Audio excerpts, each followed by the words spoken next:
Alrighty,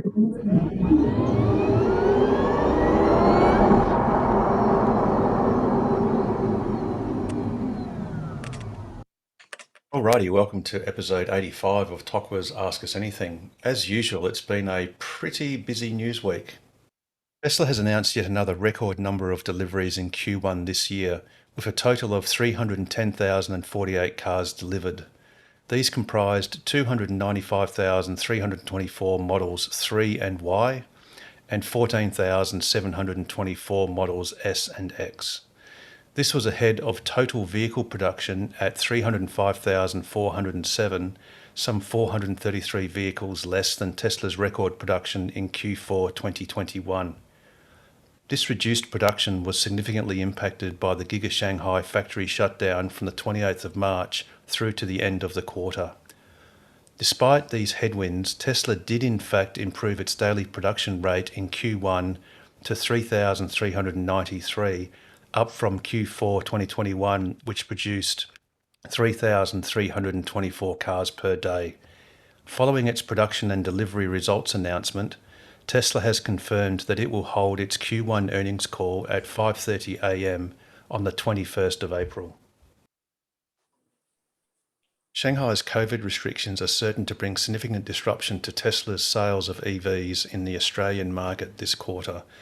This arises because all Australian destined non-S and X models, including the Model 3 and upcoming Model Y, are solely produced and shipped from Shanghai. The timing of the current shutdown is particularly detrimental to Australian customers since Shanghai commences Australian production at the start of each quarter to ensure those cars have sufficient time to be transported in vehicle transport ships and to be prepared for delivery once they clear port customs and other processes.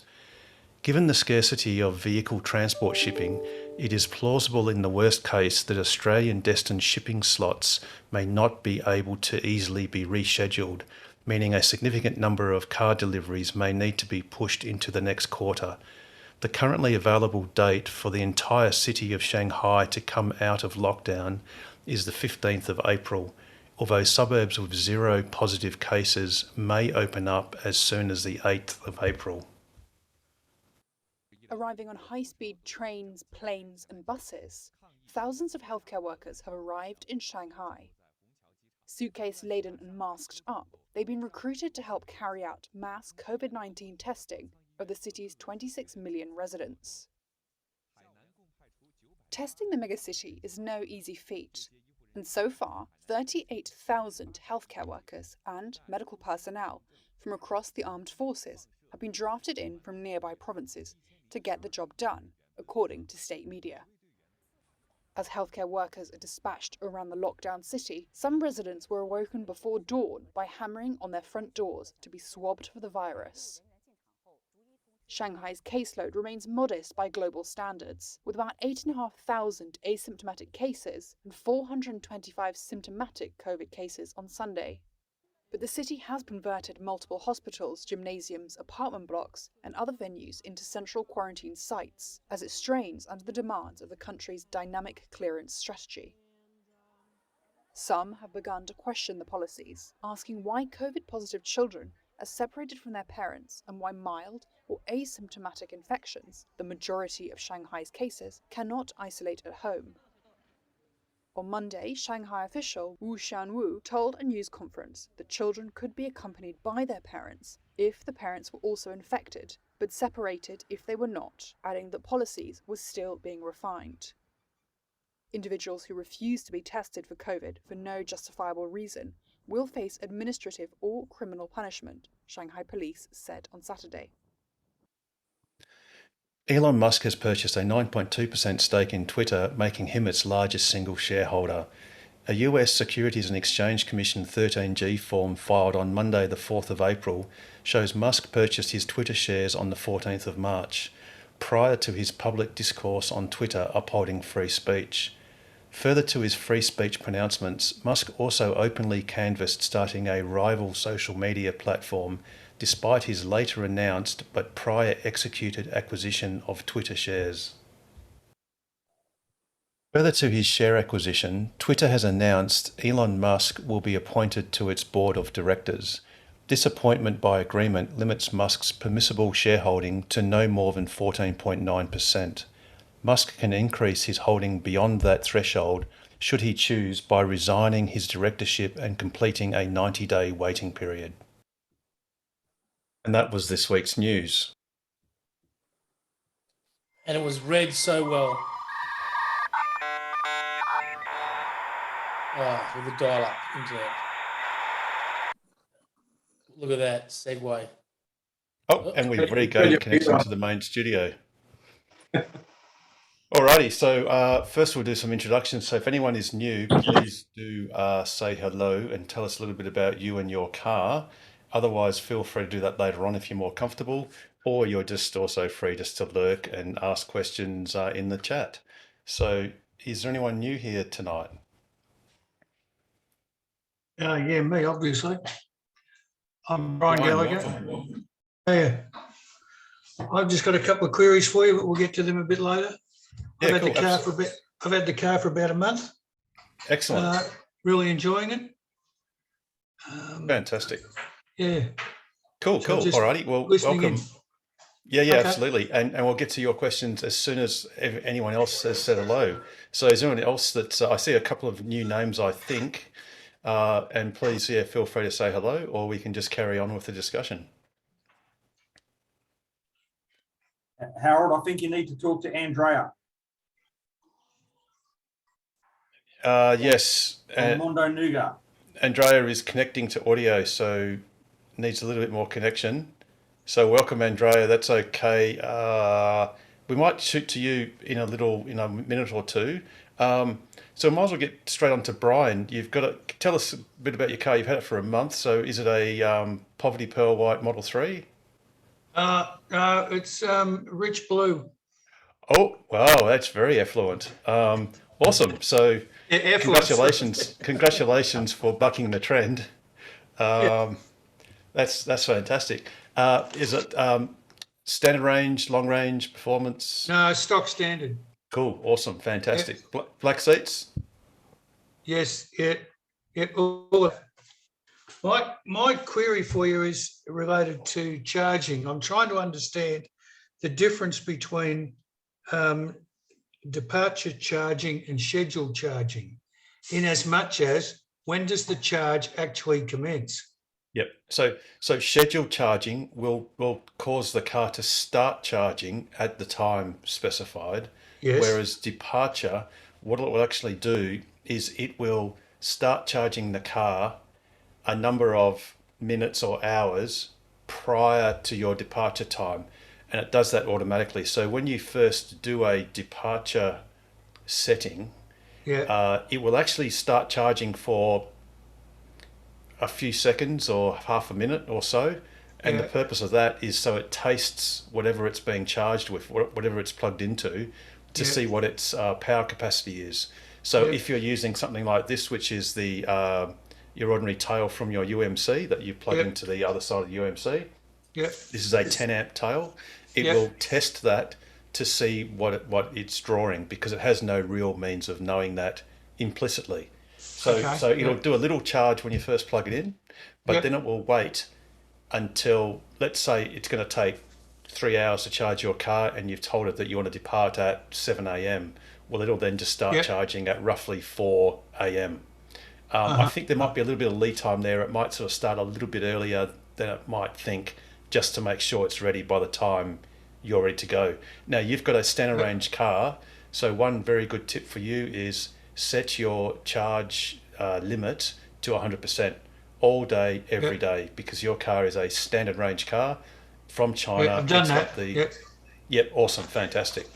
And that's the difference. So scheduled charging is when you want to take advantage of the Synergy EV tariff, which is something that you should definitely just Google, Synergy EV tariff. Yeah, no, I'm on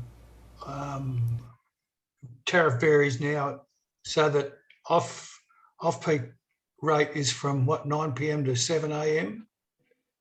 Oh, okay. You must be on the Smart Power tariff. So does that mean that between 3 p.m. and 9 p.m. you get charged about 51 cents a unit? Yep. Right. So cool. what I'm trying to do is make sure I don't start charging until 9 p.m.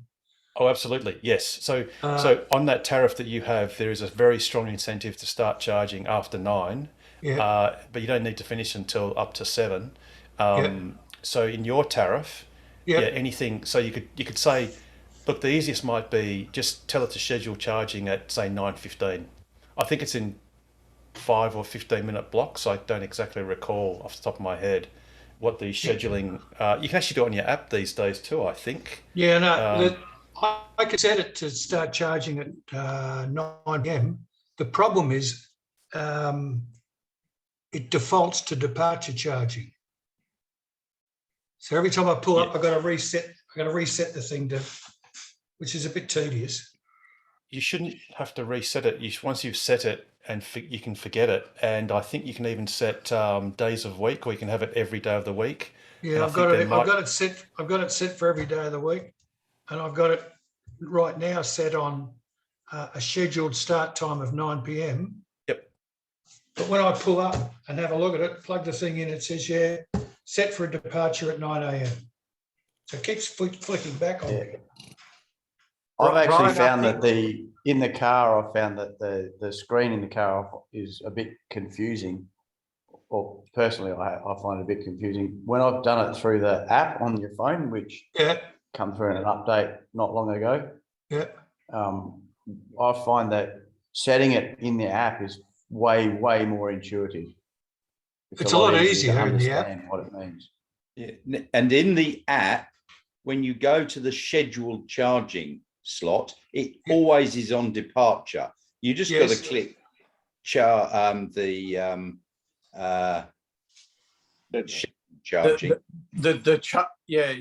So It always will come up with the left-hand one of the two choices selected, which is departure. So you Right. have to select charge, enabled scheduled charging, and start time. Now it will remember the start time. So I've always got mine set for 11:15 p.m. 23:15. And it is in 15-minute increments, Harold, by the way. yes, Okay, sorry, I'm just going to try and spotlight this and get it to focus. So you can go departure, whoops, or you can go off-peak charge. So you can go all week, and you can actually go charge, enable scheduled charging. So you turn the departure off, you go enable scheduled charging, and you can start charging at a time. And yes, it's in 15 minutes. So you could go 2100 or 21:15 just to be sure. yeah. On mine, which is an Android, it comes up with a clock, and I can choose 23.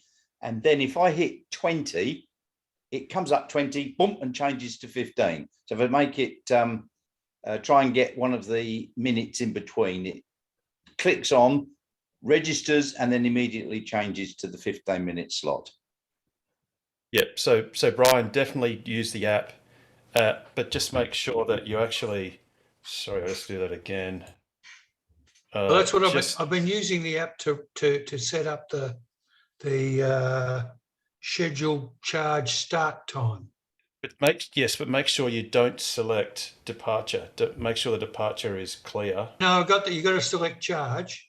You just go charge, and then you have got to enable it. enable scheduled charging, and then Right. you have the time. Yeah, but when I set the app up, it asked me to set up the Off-peak. tariff profile. Yeah, Which so I did. That's what's causing your problems, Brian.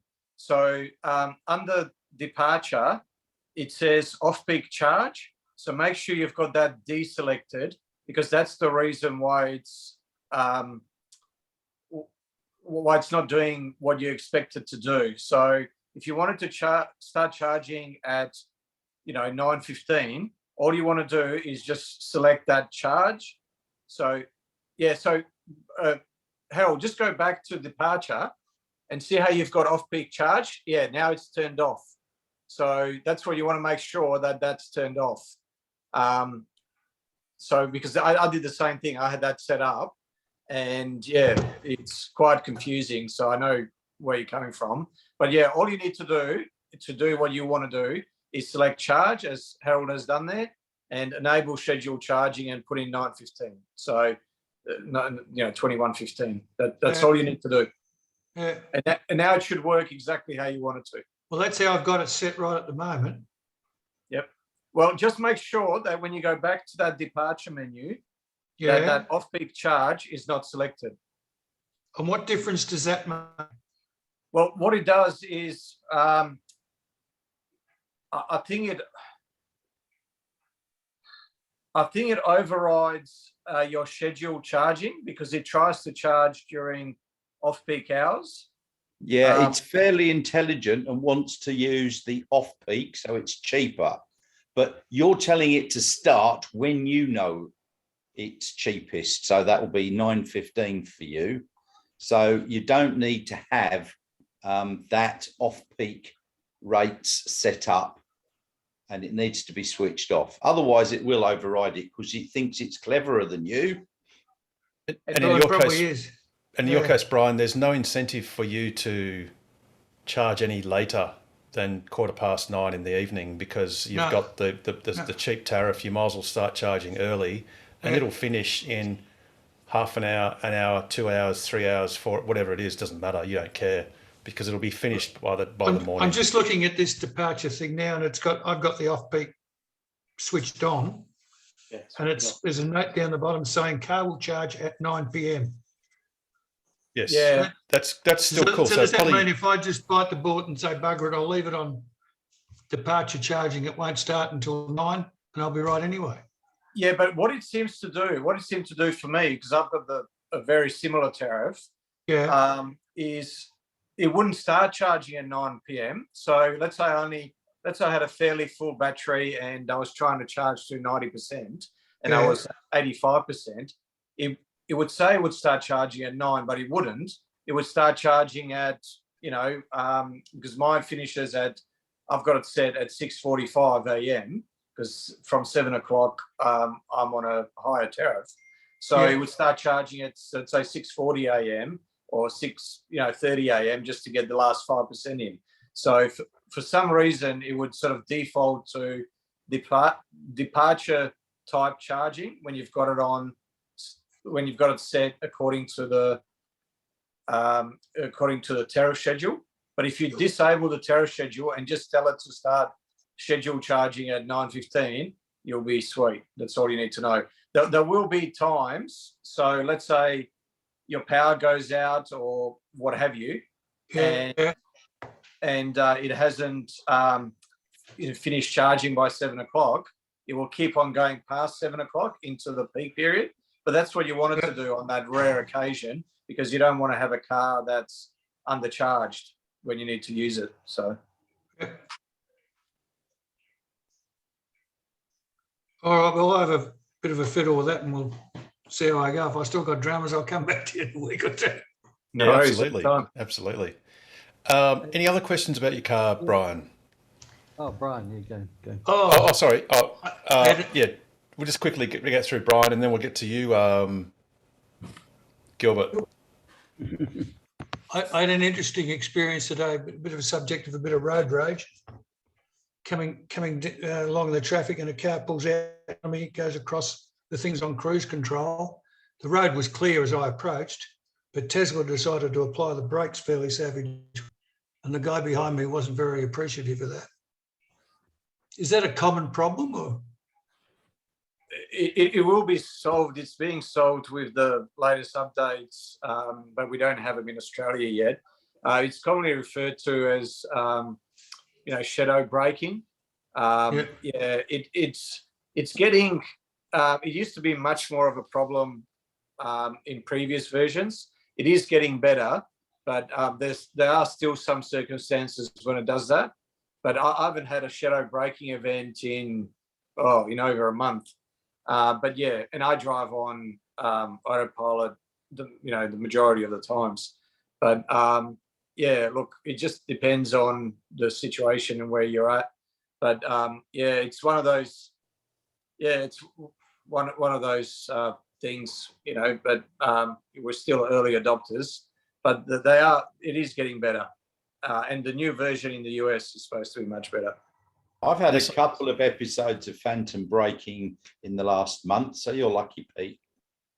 And it's something that you can do is actually, if you sort of have your right foot hovering on the accelerator or over it, you can actually push through the braking. So you just put your foot on the accelerator and that'll avert the braking and you can push through. So you might find sometimes that there's a car that's coming across your path on a crossroad that's some distance away, and the Yep. car will also react to that, even though the car is actually passed. But the car is sort of, but your car's being a little bit cautious. But you can again easily just ride through that using your accelerator. Okay. There is a- On that one, Harold. Yes, On Shane. that one, Harold, I've had a lot of phantom braking events of late as well. On the way to our movies, I pushed through as you were saying, I pushed through with the autopilot thing as I happened to go through a set of lights. But our cars are quite quick on the acceleration when you press that button. I may have a portrait coming my way as a result. So Shane, I mean, look, and I think it's really nice of the Department of Transport to take free portrait photos. In fact, they actually invite you to pay for them, which is very kind of them.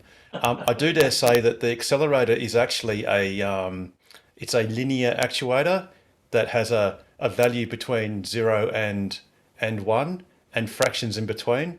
It's probably advisable to use it in fractions and not as an on-off device.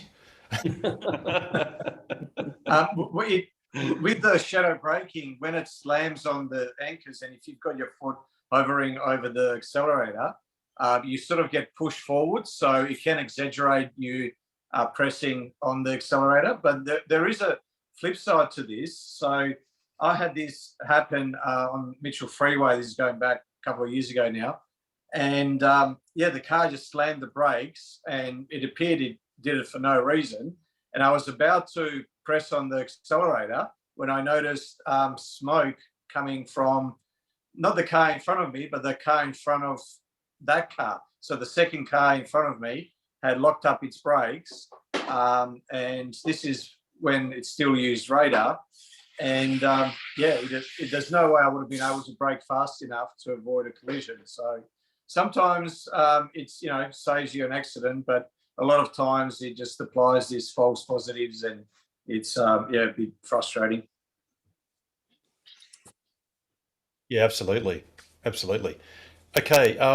Just before we go we'll get right to you, Gilbert.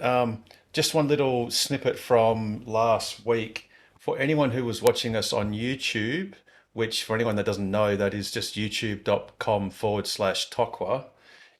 Towards the end of the show, at the very end, we were discussing share options, and I then went on to describe the late Jack Rickard. And what I'd done was then lost my train of thought, and I just thought I'd fill this in for people watching us, punishing themselves by watching us on YouTube. The reason why I invoked the name of Jack Rickard was that he was someone who, well, he didn't pioneer options trading, but he publicized it. And this was back in early 2020.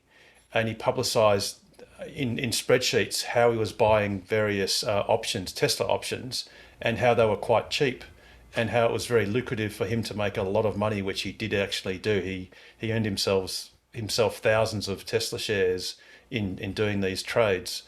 But yeah, that's why I invoked Jack Rickard at the very end, and then lost my train of thought, and then we ended the program. So I just thought I'd fill that in for YouTube viewers. Okay, so Gilbert, you had a question or a comment, so shoot. Thanks, Harold.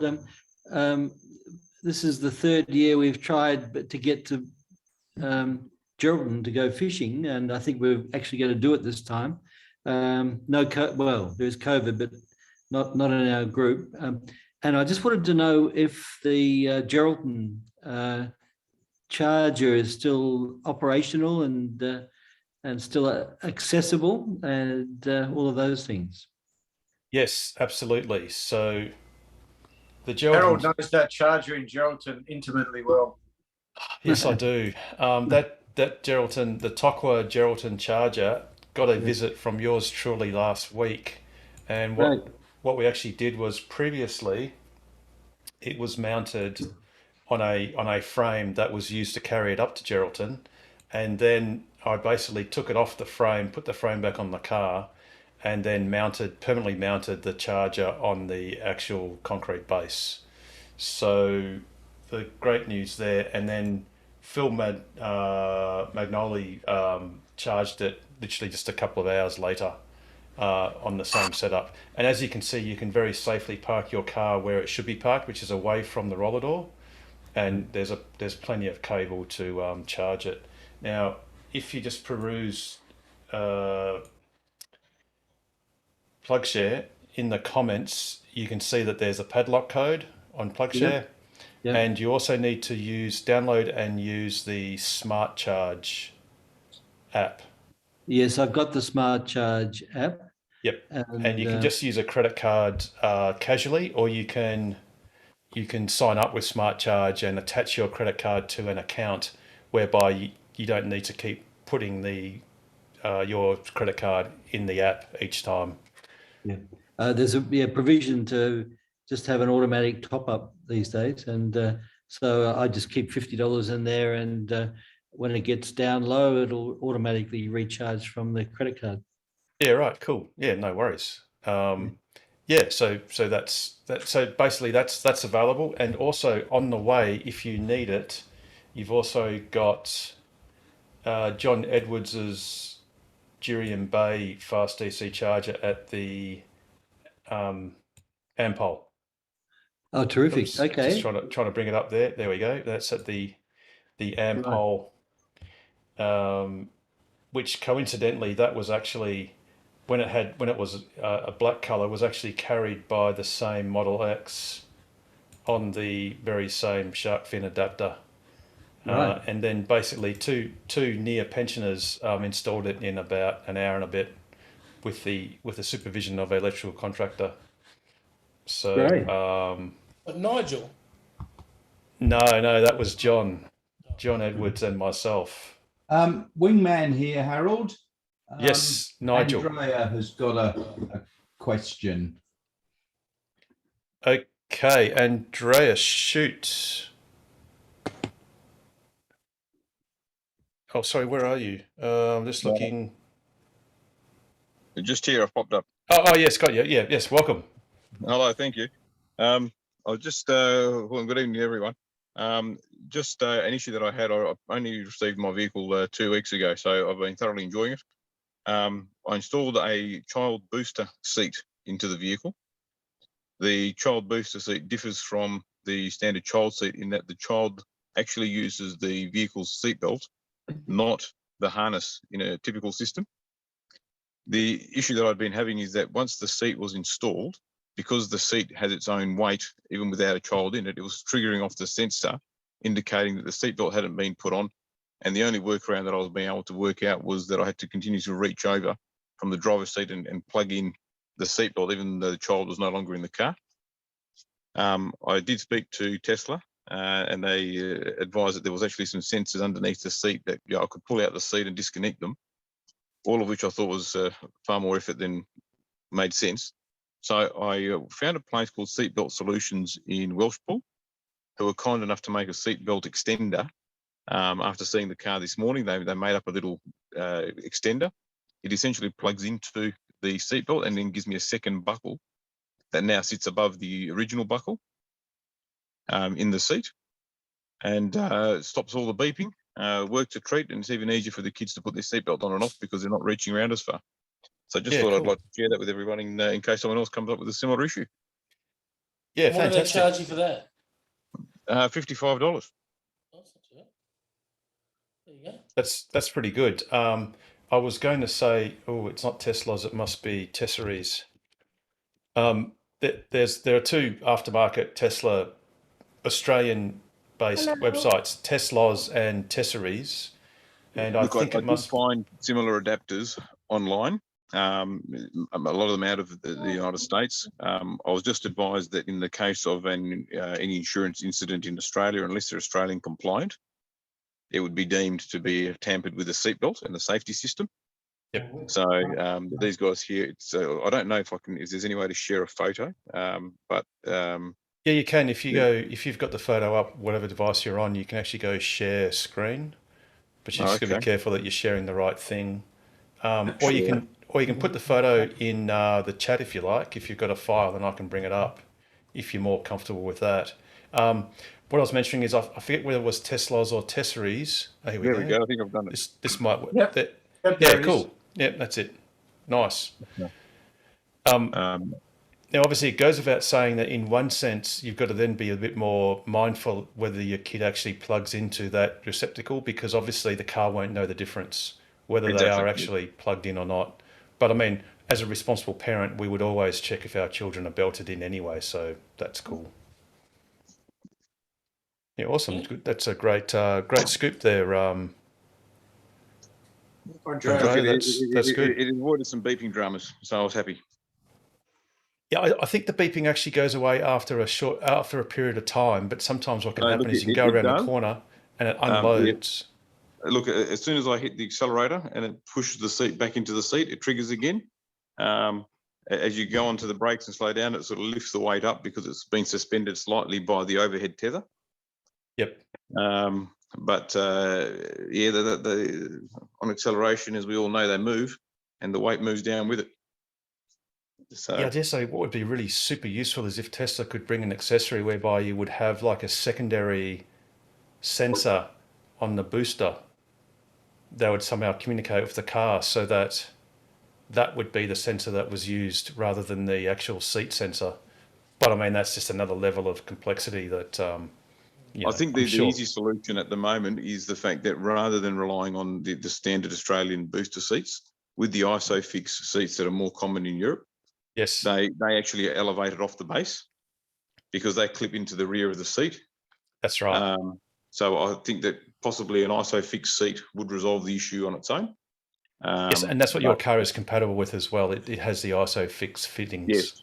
Yeah. In fact, it's actually more difficult with the overhead tether because obviously with the headrest at the back being fixed, the overhead tether strap is actually going around the headrest, putting the whole thing on a weird, silly angle, and also putting a lot of pressure on the actual seat fabric on the top of the headrest. So it's not ideal. But we got an ISOFIX one, and it work. You never get the warning about having no one in the seat, also the seat not done up. It's not plugged in, but the thing that you need to watch out for if you're using the ISOFIX is that normally if someone sits in the back, it turns the air conditioning on in the back, but with a baby seat in the back, it doesn't know if the baby's there or not, so it never turns on the air conditioning. So you have to be careful to always switch the aircon on manually in the back if the kid's in the back.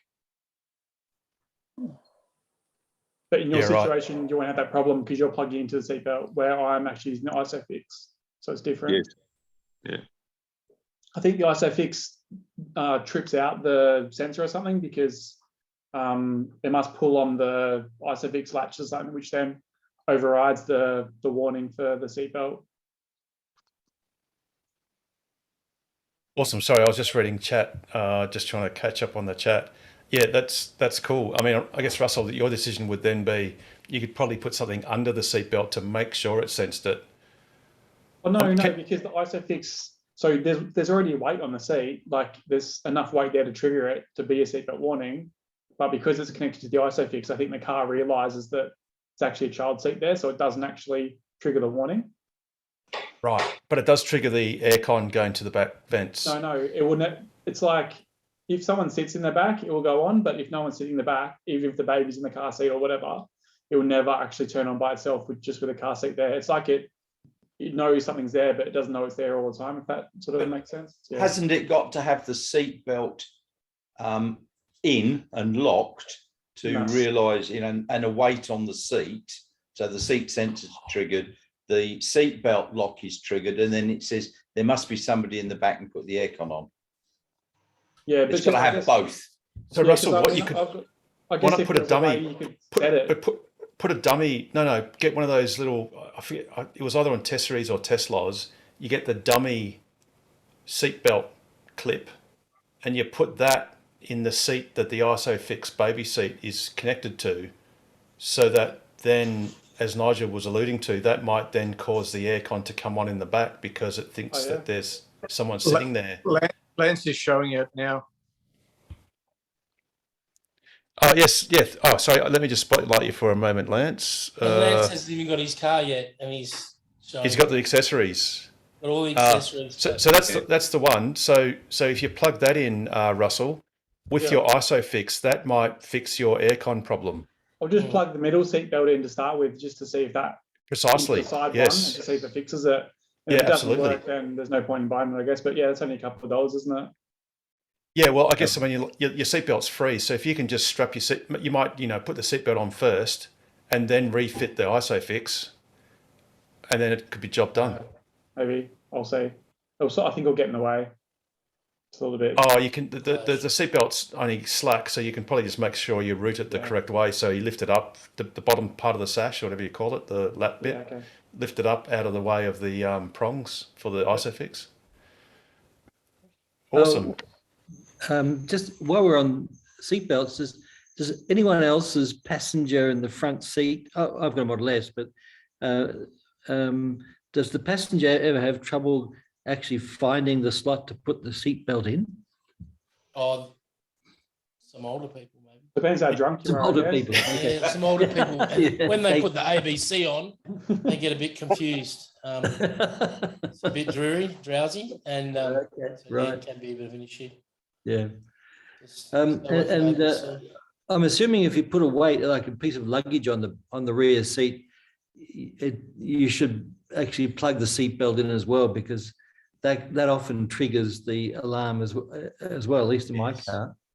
Yes. Well, it that's depends on correct. how bad your tinnitus is, Gilbert. If you got really good cranking tinnitus, then you won't. It might be quite pleasant, but yeah, it's not going to harm your car. The car's not going to behave any differently. It's just going to do those silly beeps. Yes. But if it's a very heavy weight, it'll probably just do the beeps and then time out, and then it will not do it again for the rest of the trip. But Right. but as described earlier, if it's a marginal weight, it'll come off and come back on, and it'll just be a pain. Yeah, just plug the seatbelt in. That should Yes. stop it. Yeah, Okay. absolutely. And if it's like a carton of beer or something important, then you might want to strap that with the seatbelt into the seat, which is even more secure. So it's got a Yeah. double job. Good. Thanks. Yeah. No worries. If Harold, if Andrea is still with us, I don't know if you can see him there. Should mention he was kind enough to install. Rob, I think he left us, but that's okay. oh, He might be he may that's watch later, so that's cool. Go, Pete. Finish what you were going to say. I was just saying. Rob told me this bit of trivia, which I didn't know. So yeah, Andrea was kind enough to put in Perth's first destination charges, going back 5-6 years ago. Oh, wow. So Yeah, that's fantastic. Yeah. That That's was at very. Mondo Nougat.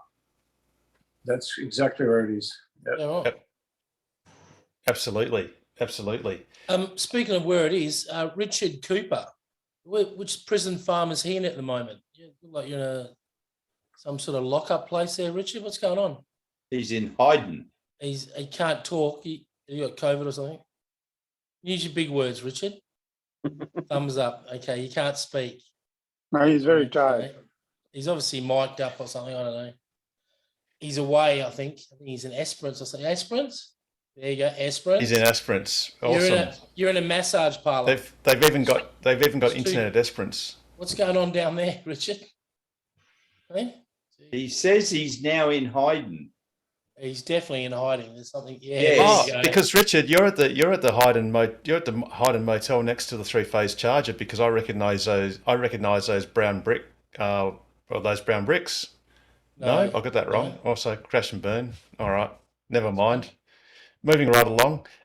Now, Damo had a question to me today, and I promised to ask him. He's actually at the EV meet at the Kwinana Drags tonight as we speak.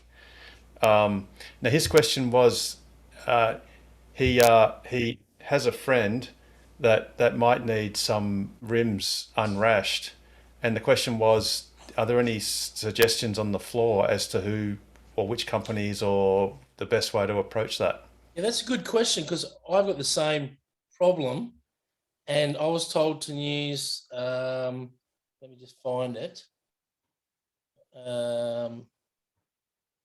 talking about, oh, there you go. Smart Finish cosmetic vehicle repair. I can't get, a guy named Andrew, can't get a hold of him. Obviously runs an office out of Ukraine or something, and he's pretty busy at the moment or something, doing a lot of polishing over there. Andrew at Smart Finish has been doing it for 7 years. So he's probably that busy. That's why he's not answering the phone. Right, okay. Because there's so many Teslas hitting curbs. Yeah. Yeah, so. Yes, because all the Tesla owners are, well, they're not fantastic. No, that's not true at all. Hey, look, I did one of my No, this- rims very soon after I got the car. I've now done all 4 and they look perfect. It's a full set Match. there, Nigel. Full set. Perfect. They all have beauty spots, or should I say beauty circles. So do you know the guy, do you, Rob? I'll drop your name then. I'll tell him that you're my cousin. No, I don't know, because I've never hit a rim. I've never damaged a rim, but I know he was the original. He fixed the first ever Tesla rim 7 years ago, and he's been very, very, very busy since. There you go. Okay. Hey, I've just seen a chat. I'll read it out. It says, "Good day all. This is from Simon Hicks.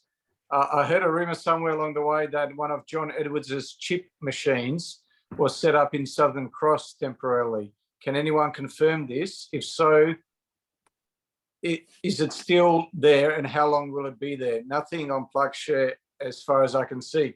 Well, we've got the man himself in the room, so why don't we get him to answer that question? I've never had a chip machine there. The What's dim that? sim machine, isn't it? It's a dim sim. Oh. So John, it was a temporary. What Simon is referring to is and Peter was alluding to was the temporary biofuel on the trailer at Southern Cross in early January. Was that the one that was towed up there by the Model X? Some guy with a Model X. Some rando in a Model X decided to He's wearing drag it shorts up and there. thongs, that guy? Yeah, shorts and Dodgy thongs. guy. That's it. Shorts and thongs. Didn't he just buy one of those new electric cars that made in, what's it called? That I saw him doing a demo on another new electric car. Not sure about that bit, but It's got a funny name to it. I'm just going to try and find the image of it. Yeah, so basically, sorry, Simon. So yes, there was one at Southern Cross temporarily for about a week and a half, or maybe it was about a week. It won't be returning, unfortunately. The good news is though that Synergy have announced on their rollout map for the EV electric highway, the WA EV electric highway, that there will be a fast DC charger at Southern Cross. Now, the Minister for, I forget what, it might have been Environment, announced or promised that that entire electric highway would complete, the deadline for its absolute completion was about March 2024. So you could sort of say, well, if you expect by the middle of next year or late next year, there will be a lot of chargers rolled out, including the Southern Cross one. So I think they've announced Merredin, Southern Cross, Coolgardie, and I think Kalgoorlie. I think that's on the Goldfields Highway. But yes, unfortunately, the Southern Cross one was only temporary. You can actually go to, you can charge on the 3-phase at Southern Cross, although for a Model 3, that'll charge your car at 83 about 80 kilometres per hour at the Southern Cross Oval. There's just a 3-phase that you can plug straight into. Hey, Nigel. Oh, sorry, you still going? No, go Pete. Go Pete. Nigel, would you be able to help Christine on the chat, because you're a resident Android? Just done it. I've just typed to her. You're ahead of the curve. One step ahead of me. Sorry, I was behind the curve then. You're in the pothole, Pete. Yeah, so for the benefit of others, Christine wanted to know which Smart Charge app should she download, and it's got green lines at sort of right angles, making a hash-like thing. Yeah. No, I can help you out there, Nigel. I just got to change cameras. I don't know if you can see this, if it helps. No, it's not going to come up. I could share. I can share it. Yeah, that's it. That's the one. Smart Charge on the upper right-hand corner. Okay, Christine, have you got that? Smart Charge.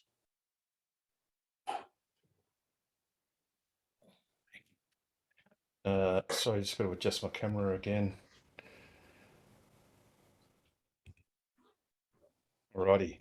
Yeah, so sorry, speaking of John Edwards's charges, there was the temporary one at Southern Cross, but the reason why it was actually there was, oh, sorry, and I'll just finish the last bit I was saying, which was you can actually charge up at the 3-phase, which is just at the Southern Cross Oval, but you need a 3-phase EVSE, preferably 32 amp. Now you can actually borrow that if you're a member of the club, and to be a member costs you a whole $20 a year. You can basically borrow an adapter for free for road trips. Otherwise, you can get it for $750 as a club member. If you go to, say, one of the standard EVSE shops, online shops, one of them is evse.com.au, you'll see the same charger there for about $1,395, or maybe it was $1,295. But as a member from the, if you buy it from the club, you can get it for $750. And you only have to be a member, which costs you a mere $20. $20. That'll be 3 cappuccinos in the next few months, and that'll give you a year's membership. But yeah, and you can, like I said, borrow it for free for road trips, or if you want to use it. That's the less useful of the charging adapters. It's really useful up north, so going far north, or if you're going. So what's this? Oh, so we can see that the Jaguar, Mercedes, Land Rover, Bentley, Rolls-Royce, Ferrari, and Mustang clubs are pretty affluent at about $175 per annum, and Toyota. That's average. Yep, Toyota, VW, Holden, Falcon GTs, didn't know there were many of those left, HSVs and others, and Tirana. And yeah, we're at the bottom. That's because we always seek we're in a race to the bottom. No, that's not really true. It might be because we're just cheapskates. Yes, we're just cheapskates. It could be, Harold, because the like Land Rover and Jaguar have dropped 40% and 30% sales this quarter, respectively. So maybe they need to try and make up some money with memberships. Yes, exactly. Cars. Exactly. Yeah, cool. Fantastic. Thanks. And acting as wingman again, just John Edwards has put something in chat. He's still got 2 brand spanking new 18-inch aero rims, which he will exchange for ones with rashes on. So, you know, those of us that have got measles on all 4 rims, and $250 each. That's a great price. That's cheaper than Tesla. Tesla were charging $300. I thought that someone already claimed them last meeting we had. Wasn't someone put the hand up straight away, or did that not happen? Was I think you probably got some more. So just contact John. If talk is cheap. It must be. I think Nigel was all talk about that. I'm sure he put his hand up, but. And John, you're happy for me to say where your work address is? Yeah. Just to pop in. Yeah. So just pop into 103. It's the end unit. I don't know what number it is, but it's at the very end of 103 Garling Street in O'Connor. O'Connor. Yeah. Fantastic. Fantastic. And So the new getting back, rims, the new rims are $590 from Tesla. So if you can get them repaired by that guy, that Andrew, or if you want to, if they've already been repaired a couple of times and you want to put new ones on, I've got a couple there. I'm happy to change because I'm only going to put them on the race car and they're going to get scratched up anyway. So it just seems a pity to put brand newies onto the car. Yeah. yeah, fantastic. And that's a great initiative, John. That's very generous to do that. Because, you know, there are only two kinds of rims, those that have been rashed and those that are going to get rashed. So Christine just asked a great Dorothy Dixer. She said, $20 a year, what are the benefits? So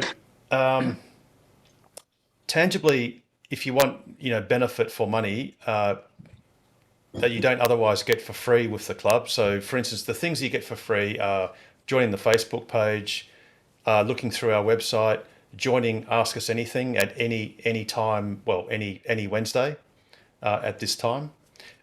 You can come to all our casual meetups. In fact, all our meetups basically without being a member.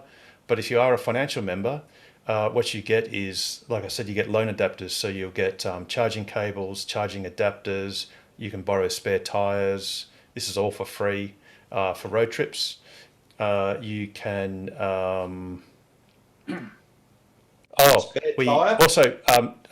We'll be rolling this out very shortly. If you are a member and you select, there's a when you enter in your details, and this applies to existing members who haven't seen this entry. There's a little checkbox that says that you agree to have your email address or essential details sent for the purpose of getting discounts. Now, at the moment, the only discount that is being offered is a 20% discount on charging at the Geraldton Tokwa charger. So rather than paying 55 cents a unit, you'll be paying 45 cents a unit. And then non-members will be paying 55. So you get a 20% discount as well. And then as other vendors come online, for the purpose of verifying that you're a financial member, what we need to do is basically transmit like an email address and a first name, last name, so that then they can update their databases to make sure you're a current member. Because we don't yet have an online membership portal, but we are working on that. So that's another benefit, is where you'll get selected discounts on various products or services. Harold, should we... Go on. Go, Pete. No, should we mention the charger, the discount on the Cones charger, because that's... Oh, yes, sorry. Oh, yes. And then, yeah, sorry. And as I mentioned earlier, you get to buy this Cones charger, which sort of retails at basically $1,300+, and you can get the same thing from the club for $750, or you can get a 7.5 meter Type 2 to Type 2 cable, which is what you need at various places that have the Schneider type or EO type charger that has no cable. That Type 2 cable, 7.5 meters in a carry bag, is $265 for members and $300 for non-members. So you're already getting, $35 off for the whole $20. Yeah, you may want to also mention the discount for the tow bars. Yeah. So. Sorry. Yeah. So club members also, if you mention that you're a club member, you get I'm not a Model 3 owner, so it's a 10% discount for the Stealth hitch. Yeah, I think that's right. I'll have to pull up my invoice. I can't remember, to be honest. Nigel, do you know? No. Joe would know, but she's not. Yeah, just say Joe, come in. Peter, I think Joe. you're right. It's about 10%. Jax knows. Yeah, Yeah, it's about 10% discount, which obviously is like 15 years worth of top membership. Yeah. Right. So you can be like John and be a life member. Harold, John. Harold, being a member of this club, well, I think one of the main benefits is the access you get to the wealth of information that all the other members have got. I mean, this Wednesday night has cost 38 cents. If you're here every night for the whole year, and then you get access to all these guys that have done trips all around Australia. You know, they've done everything with charging. I mean, I think that's one of the key benefits of being in the club is getting hold of that information and being able to ask the questions. Well, and bear in mind, yeah, thanks, John. I really appreciate that. But you also get this for absolutely free. You don't even need to be a member. You don't even have to have a Tesla. We've actually had people join us who were skeptical. And in fact, one was Damo, who was looking at a second-hand Model S, and we eventually got him into a Model 3 Performance, and he's as happy as Larry. In fact, he's at the track tonight, doing some hot laps hot runs in his car as we speak, probably. So that's another great thing. Tonight's the first time I actually said that this is episode 85. So this is the 85th Ask Us Anything that we've run basically since the start of the early parts of COVID, where we all had to go virtual. So is that a P85D or just a standard 85? That is very good, Pete. I reckon this is a P85D episode. It absolutely is. I don't even imagine what I could call the 86th episode. I mean, what could that possibly be? Oh, I mean, Jeez. well, you've got the 18650 batteries, so there's an 86 in that. Does the word cheesy mean anything, boys? Or You've got the 46 hang on. batteries. That's 68 back to front. 18686. Pete, you're a genius. You're a genius. Yeah, so maybe I'll have to do even more pre-production work and work out, a bit like Google has their Google image or whatever you call it, the Google word in different paintings or whatever, cartoons. Maybe we could do that for each episode, Pete, if you volunteer. No. Oh dear. So getting back to John Edwards's Charger, so we were talking about the Southern Cross one. What's really awesome is... Before you go on to that, Harold, just a quick mention. Another benefit of membership is the TOCWA events. So you get discounts to some of the events where it's possible, but you get invited to, I mean, Rob, you can maybe talk to this just very quickly.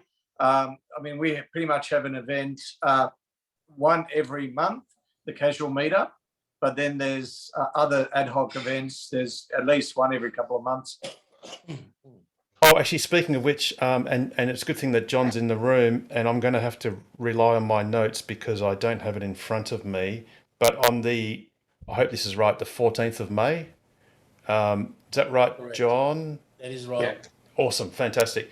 14th of May at 10 a.m. to roughly 12, but it's sort of an hour and a half.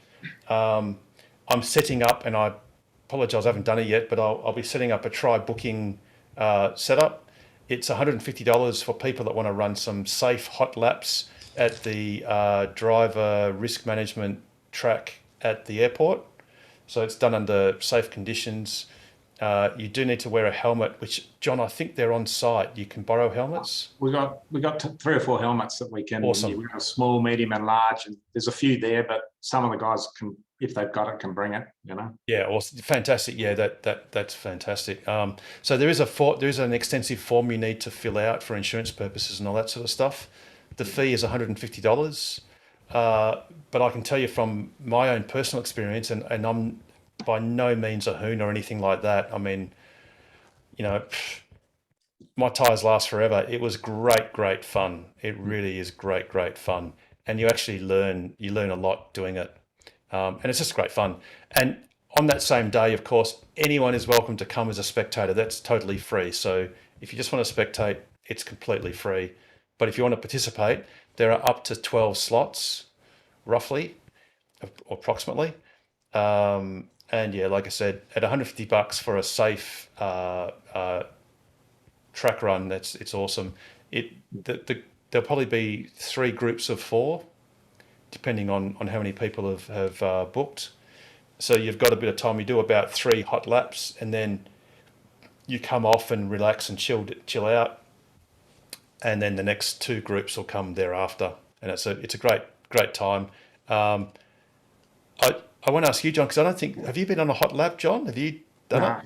No, I Okay, don't so like Pete- going. I don't like going fast. It scares me too much. Well, I know Pete has. Pete definitely has, and I went for as a passenger with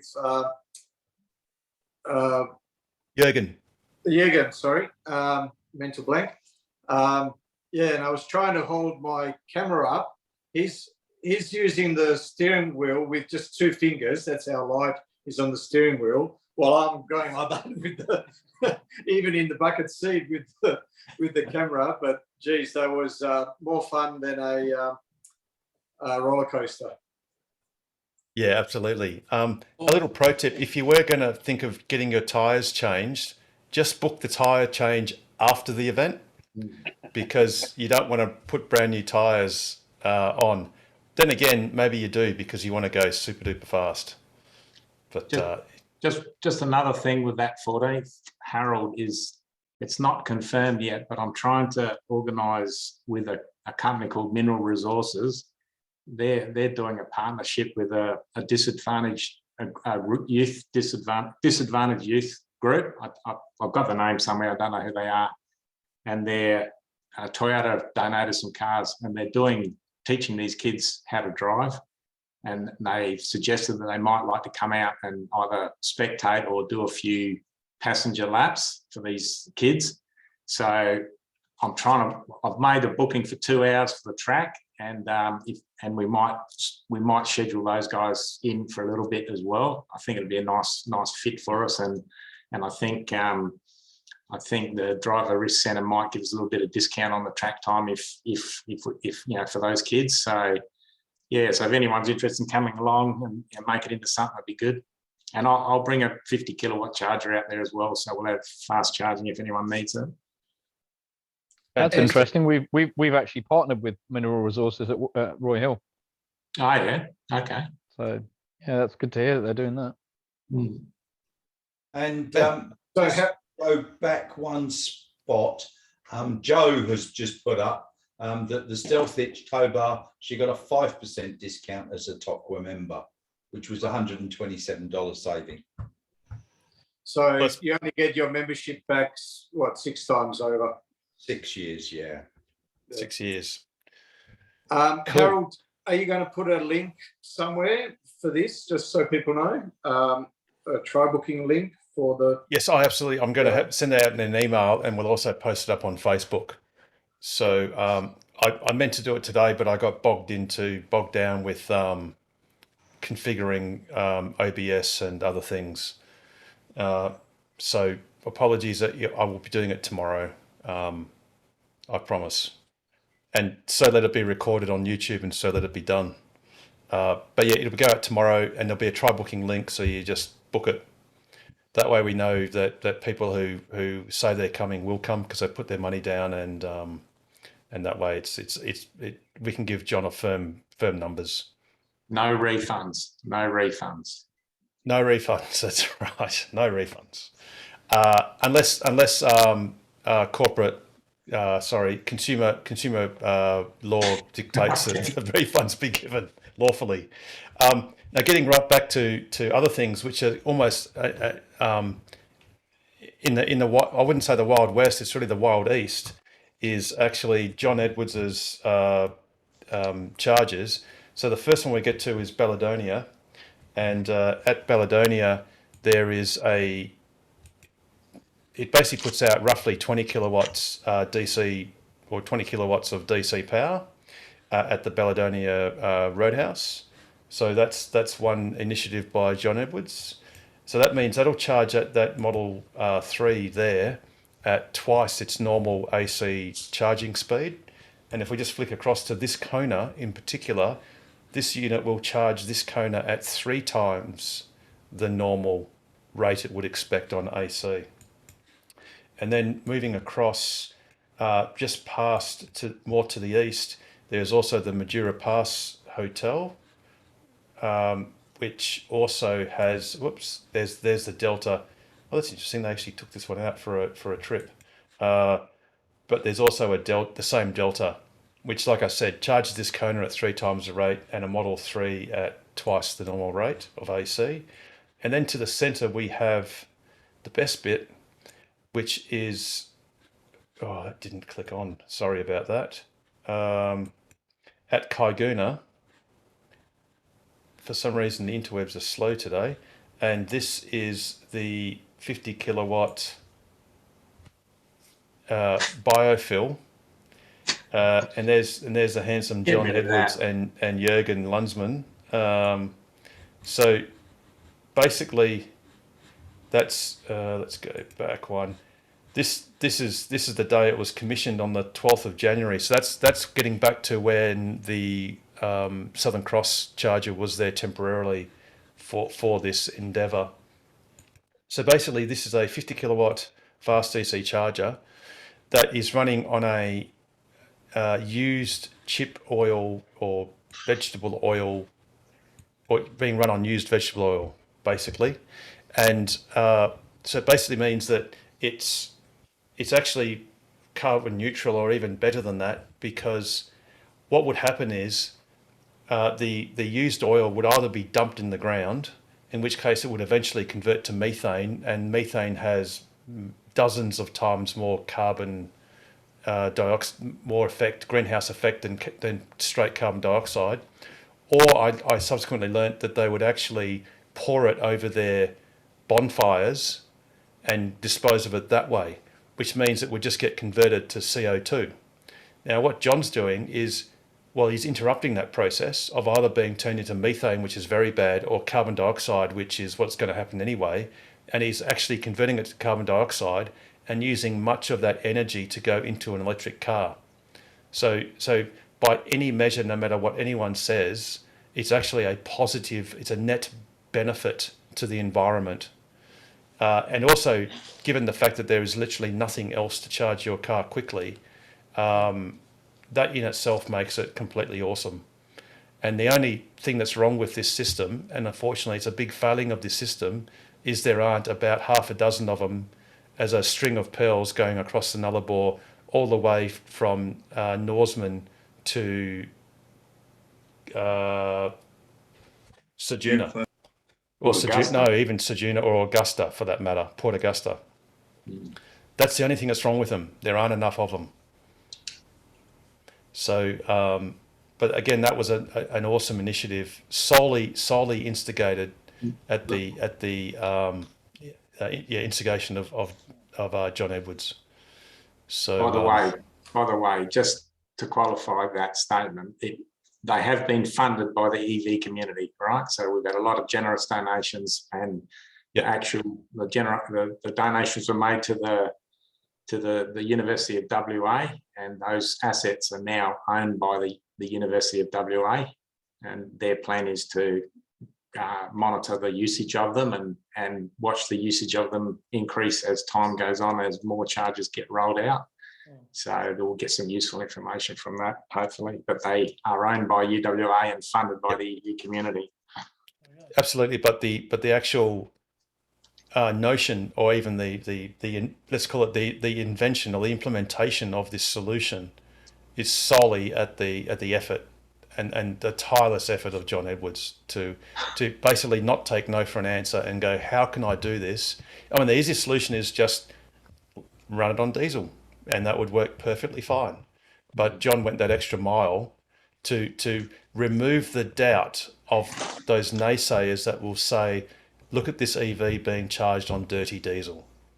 So now no one can say that. So they, that all I can say is it's being run on chip oil that would have been disposed of anyway. And that's just a point to make. There is no canola deliberately being grown to feed this generator. It is literally solely and only fueled on used food consumed or food prepared chip oil. It's fueled on a waste product. It's a waste. Yeah, precisely. It's literally a waste product that would otherwise cause a problem elsewhere. Yeah. I usually dip my chips in the oil before I eat them, so I'm not sure who's wasting their oil. Yeah, I tell you what, we keep on threatening, and I'm going to do it one day. I shall do it at John's place because he's actually got a biofill at the front at 103 Garling Street, which is also on PlugShare. So if you look, whoops, if you zoom into Perth to O'Connor, and you'll see it right here. So this is the biofill unit, and we'll get a better photo once the interwebs comes a bit quicker. There it is there. This one is available basically 24/7. And what I'd love to do is just get a chip and just heat it, or even a chicken nugget or whatever, and heat it over the exhaust of the unit while it's burning chip oil. There you go. And I reckon that's going to be pretty good. Harold, It's almost go, John. I'll just, if are we finished with that topic? Yes, I've got another very Absolutely, important a very important date I'd like people or Tesla owners to put in their calendar. It's the 28th of October. If everyone and everyone they know that's got a Tesla could put in their calendar, because that's the first day of this Perth to Sydney marathon. And as I chatted with you a little bit, Harold, and maybe you want to let the crew know about that, but I want to try and get 120 Teslas together that morning and position them on the Northern Highway at spots to be determined and agreed. And the idea is, as a bit of an event and a bit of an adventure, we get everyone out there and set up that morning, and at a certain time we send somebody, the first person back in the opposite way to the rally, and then every minute we send another person, and then continually doing that. So there's something like 80 petrol participants in this rally. Every 30 seconds they'll see a Tesla go by, and go by again, and go by again, and go by again for an hour or an hour and a half, the first hour and a half of the rally. And I just think that would be a really good look. I mean, those guys would be just talking about that for the rest of the rally. So if we get 50 cars, we'll be able to do it for 25 minutes. If we get 100 cars, we'll be able to do it for 50 minutes. But anyway, that's the idea. We've got a fair bit of time to plan it out for those that want to participate. Yeah, and imagine that, like with someone in a GT Falcon going, "Oh shit, a Tesla," and then for 30 seconds, "Oh shit, another one, and another one." What's the chances of that? Oh, and another one. Do these things ever stop? It would be a great look, especially if they've got a GoPro or something like that, which some of them will have. Or if they don't, we can always plant a car going at the back of the field, seeing what they see, which is Tesla, Tesla, Tesla, Tesla, Tesla, Tesla, Well, Tesla. there's probably going to be some media going along with it as well, at least for the first bit anyway. So it'll be ideal to do it that morning. Idea. Yeah, absolutely. And as John was alluding to, there's a bit of planning involved because the logistics are interesting. And we'd have to make sure all Tesla owners are aware that you keep your gap. You try and keep them at a constant speed and try and maintain a gap rather than having, Tesla, big gap, etc. But it's an awesome initiative, John, and it'll look spectacular. Absolutely. Okay, so we had that. Yeah, did that. Cool. So that's John Edwards' bit of news. Like I said, he's got the charges established, got this Perth to Sydney it's really replaying the London to Sydney marathon, John, that was last performed in 68. It's a reenactment of the Perth to Sydney leg of it. Of the London to Sydney marathon, which is awesome. Can you say the date again, please? 28th of October, and they're leaving. The rally will leave Langley Park at 6:30, and Jürgen will be in the first couple of cars. And there's a place called Myling, about 200 k's out of Perth. We'll be putting a mobile charger there, and Jürgen will stop there for a top up, and the rally will continue going past that point. But we're hoping to get a few cars going back towards Perth from that point to start this episode. And then the next spot is Payne's Fine. We'll put a charger there as well. So between those two spots, we'll have charging capability, and we'll try and arrange everyone to do this sequential departure thing. You know, it could be a big balls up, or it could work out really good. I know we've got minds greater than, well, the room has thousands of years of, no, not quite true, hundreds of years of experience. There will be a way of scheduling it, and I think one of the staging points might be, say, 50 k's from Perth, because in any car you can easily do a 50k return trip, and there could be like possibly one that's a 75k, which any car can do. Once you start hitting 200 k's, you got to think about it for the SR pluses. So they need a bit of top-up charging. But the idea would sort of be, just speaking off the top of our heads, is you have a couple of staging points. We then time it so we know average speed, or we have marshals that will say, right, the first lot of cars are coming past. And the idea is to get people that just want a quick trip, like a 50k there and back. That's the easy bit. The 100k there and back, again, easy. The 200k is a little bit more challenging. Longer range cars can do it without charging. Other cars will need a little bit of charging. You might plan it so that it doesn't matter which car leaves from, they will arrive on a stretch of the Great Northern Highway such that they all arrive in 30-second or 1-minute intervals. So that all the cars going north will see is Tesla after Tesla after Tesla after Tesla after Tesla. And even if that happens in 2 or 3 runs, where you get, 20 minutes of 20 Teslas, a little break, and another 20 minutes of another 20 Teslas, and rinse and repeat, it's just awesome. How many EVs do we have at EV Day last year? Just in comparison, I suppose, if we're talking 120 for that one, what's that in relation to a Perth event? I know there's more cars now, but it'd be about twice as many, Russell. I think we had about 60, 70.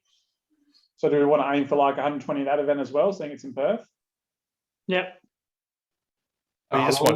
We'll just put it out there. We'll just put it out there, see who's interested, right? So we've got months and months to get the word around, and everyone put it in their diary. And look, it's probably going to be a working day, so it probably doesn't suit everyone anyway. Yeah. But with about 4 or 5 weeks planning, we got 70 or over 70 EVs to go to Darwin, which is 160 k's from Perth. So I'd say now we've got 5 or 6 months of getting the word out, and people rearranging their schedules, getting time off if they want to, or doing holidays or whatever. If we could get 100 cars together, I think we could do that fairly easily. Mm.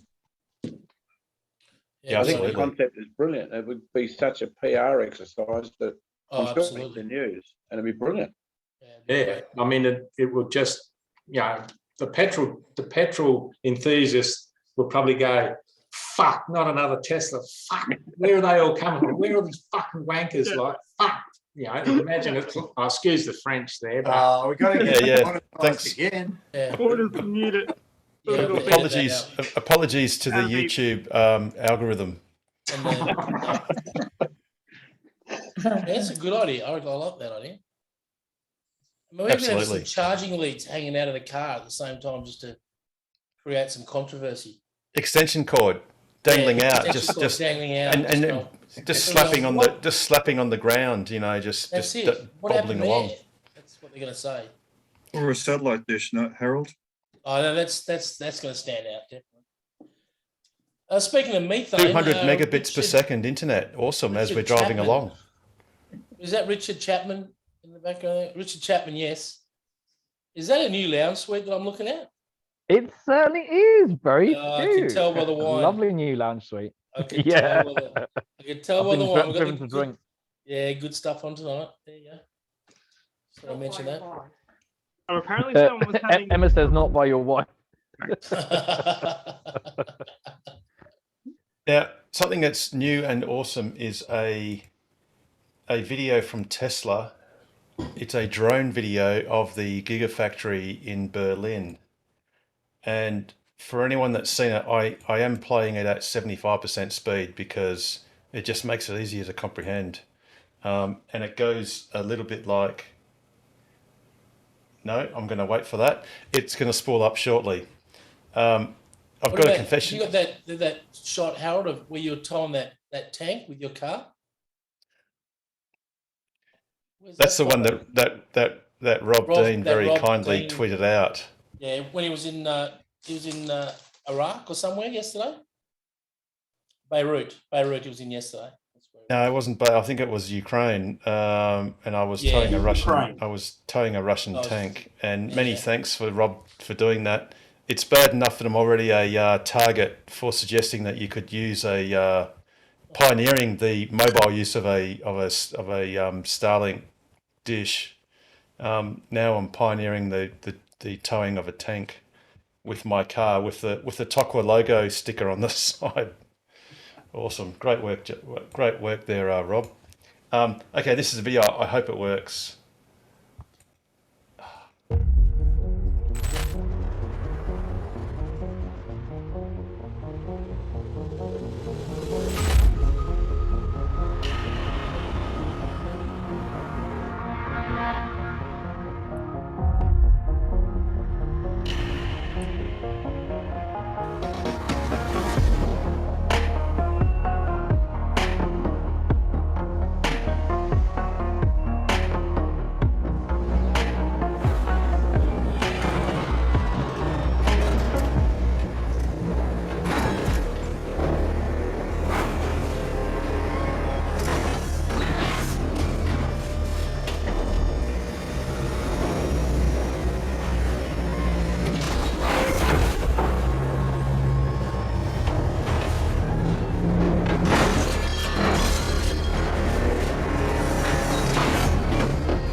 that's just pretty awesome. Amazing.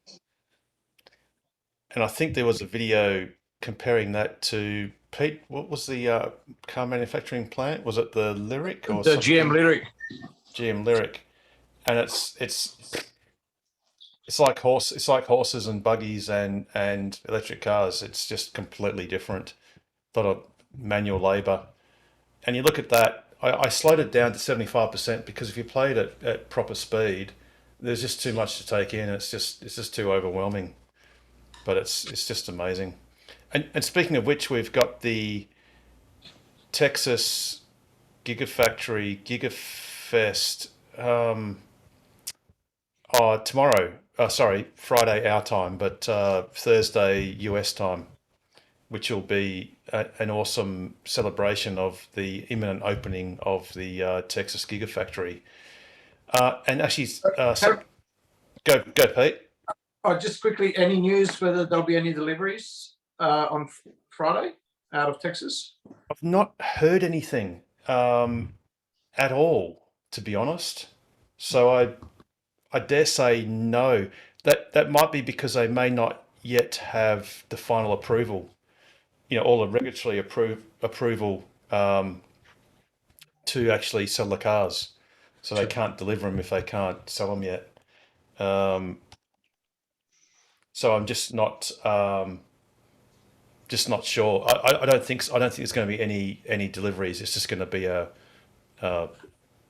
party, a bit like the Giga Berlin that was done a few months ago. But I dare say deliveries will be much sooner than Berlin because their certification process took so much longer. The Cybertruck and the Semi will be on show. Yes. Yeah, exactly. Absolutely. So Cybertruck, Semi, and Model 3s. And I did see there was an article that implied that they would be laying out Model 3s in the Texas flag, where you've got the white star, you've got the blue part surrounding the white star, and the red part, around the white star, and then the blue section made of Teslas, which should look pretty awesome. Pretty cool. Alrighty, so has anyone got any questions? Welcome, Carmen. I just noticed you joined us a little bit earlier. Yes. Anyone got any questions or comments at this stage? There was a news article the other day on electric's prime movers. Now I think they're conversions rather than new trucks, but they're going to have battery exchange rather than charging. And they reckon they do that with a forklift in about 5 minutes. But it's fabulous to see it's an Australian thing. And I think that's so important. But I think if that could be expanded in Australia, we desperately need something. And I think the concept, because our heavy haulage industry in Australia is quite fantastic, and it's a very large industry as well.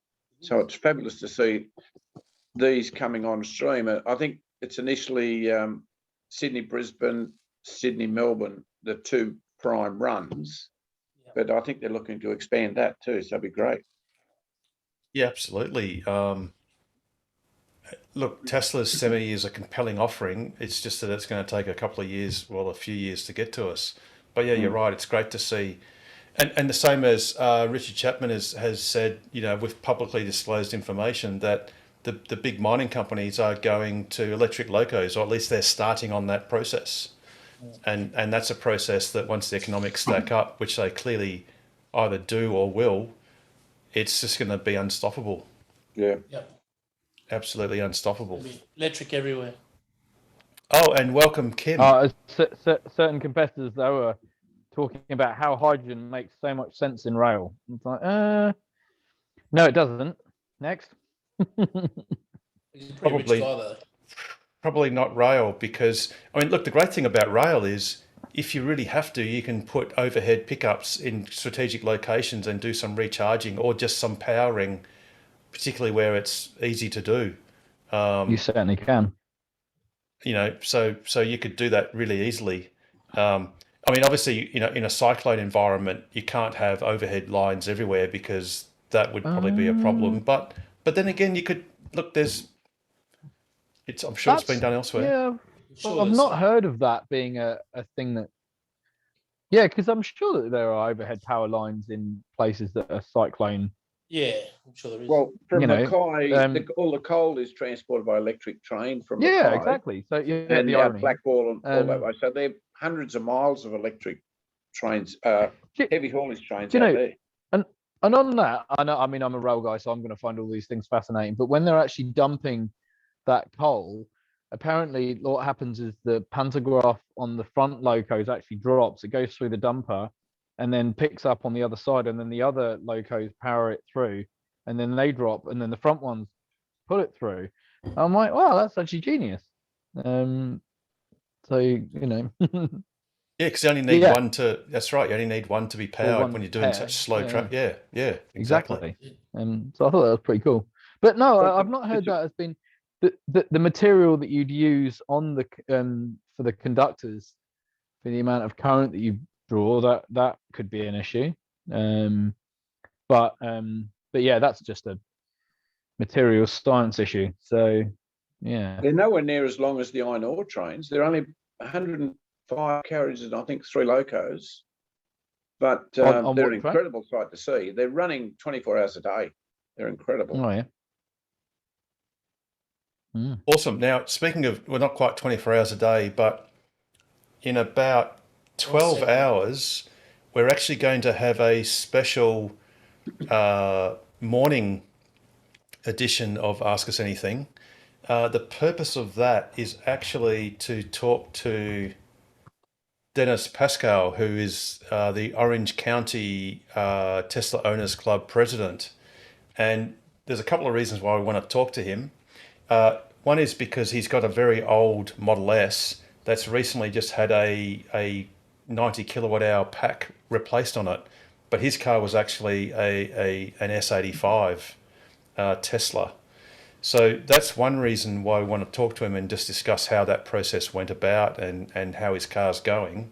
And the other purpose is a little bit further down. He actually tweeted out that there's nothing like a nice surprise on email when getting up to grab a midnight snack. And he actually got an invite to the Giga Texas Cyber Rodeo. So what we're going to do is, because of time differences, we're going to set up an Ask Us Anything 9 a.m. tomorrow morning to basically ask him about this. And depending on how we go for time, we might then slot that into next week's show as the whole thing. Or if it runs, if we've got a lot to say and a lot to discuss, we might just keep it as a discrete episode and just publish it as is. So anyone here and anyone you know is more than welcome to join us tomorrow at 9 a.m. Just use the same Ask Us Anything link, and have your questions ready for Dennis, who is a lot closer to Fremont and Texas for that matter. He's very close to Mexico, isn't he, Harold? No, he's Orange County. So Orange County. Oh, sorry. Yeah, it's Orange County. So he's That's where. No, sorry, he's not Orange County. He's Southern California. Sorry, he's a SoCal. Oh. He is a Southern California. So yes, you're right. He's very close to Mexico. Yeah, right. Very close. Just zipping across the border, just a little run every now and then. Just across, and actually, he's had a run to Perth. He actually has family in Perth, I believe. If Rob's still in the building, yes, he is. Rob, can you please have a little description about Dennis? Yeah, Dennis has some family in Perth, and he came over in October 2016, caught up with Ava and Tokwa crew. Lovely guy, very, very experienced, and he also worked for Tritium for a short time. So he's got a bit of experience with DC charging. Yeah, so it'd be great to just get that external sort of experience and just to see how he's gone with his old car. Fortunately for him, and we'll let him tell the story, I think his car was almost out of battery warranty, but it did the right thing and stopped working properly just before the warranty ran out. And Tesla have basically given him a replacement pack. And we'll let Dennis tell the story of how that went and how it's going now. And also, I look forward to asking him about whether he's going to the Giga Texas Cyber Rodeo, which if he is, will be pretty exciting. And if he's not, I'm going to ask him why didn't he send me the ticket so I could hop on a Silver Bird and go there now. But by the time he says that, it'll be too late. But yeah, so if you're free, please feel free to join us tomorrow at 9 a.m. As usual, we'll start a couple of minutes after then. So Harold, speaking about old battery packs on Model S 85s, Kim's got a vampire drain issue that I couldn't solve on Monday. So sorry, say it again, Rob. Say the last bit. Kim's got an issue with vampire drain on his old 85, and I couldn't solve that on Monday because I don't have the same issue. So, oh yes. So Kim, did you put that in text in the chat, because someone else asked about vampire drain? Yes, I did. Oh, cool. Oh, awesome. So yeah. So go. So yeah. So I've ask the question. I've got a 2016 S90D. Yes. And we've been living on the farm since COVID. And so we just charge it only during daylight hours when we can charge it off the solar. But what I'm finding is I've got it set to restart charging at 7 a.m. And if it's full the night before, some nights it needs to put 20 kilometres into the battery. Other nights it might only need to put 7 kilometres into the battery. But I'm just curious, is that the normal range of vampire drag? I've checked things like it's not the climate control coming on. It's none of the what I call the normal-ish things happening. And I just was curious as to whether there was some other info, or might be normal. Do you have MCU? AP2. No, AP1. So you're a facelift, but AP1. First facelift in WA. Cool. So you won't have Sentry mode then. No, don't have Sentry mode. Right. And I've had the MCU daughter boards replaced. Just the eMMC, the little daughter boards for free that Tesla did. Correct. Yep, the one you actually helped me through that process. Yeah. So you still have the bathtub ring. You haven't had the MCU replaced, the entire touchscreen and the binnacle replaced. Correct. So yeah, okay. And you're saying 7 to 20 kilometers just overnight. Yeah. So I'm just curious as to whether I have a bigger battery issue, and this might be the beginning of the end, or whether it's just something happening in the vehicle that I'm just not seeing. Okay, so here's a possible issue: is you may not have fully exercised your battery, so you'd be charging it to 90% because you don't go above that. Correct. On the old batteries. Yep. What you should have you ever taken it to 100% any time in the last couple of years? The only time I take it to 100% is as the recommendation. So if I was going to go on a trip, I would take it to 100% the night before. But we only ever charge it to the daily use line. If, for example, I was going to go to Albany, I'd charge it to 100% the night before, and then I'd just do a charge at Williams while I had a cup of coffee. So have you done that in the last couple of years? No. Okay, oh, sorry. Probably June last year. Before it was the last time we did a long trip. Yep. So what might help is take it to 100%. Yep. And then, as is always good practice, once it gets to 100%, don't let it fester there for more than necessary. So don't leave it overnight. Just get to 100%, say in the morning, and then within say an hour, take it for a trip. Now try and get it down. I don't know if it needs to happen sequentially, but I guess technically the ideal thing might be if you can then take it to go on a long trip and take it down to say 10% or even a bit less if you can. So we think it's a battery equalization issue. Yes. I think it's the BMS needs to see the whole scope. I think its data is probably stale. And it's just not quite knowing what the hell's going on, so you're getting this wavering sort of behaviour. Yep. I think it's not the battery itself; it just doesn't know what it's doing. So topping it up to 100% and letting it actually charge to completion, because I actually did that the other day. It was yesterday, and I charged it to completion, even though it sat on 347 Ks or whatever it was, and it sat there for nearly an hour, but I was militantly waiting until it said charging finished, because then I knew it had finished balancing all the cells. So then you Right. know all the cells are balanced. And then if you take it on a long trip, get it nice and low and let it sit there for say half an hour at a low state of charge. So say 10% or possibly 5 if you're a bit more daring, and let it sit there for an hour. And the BMS, the battery management system, will then fully scope out the battery.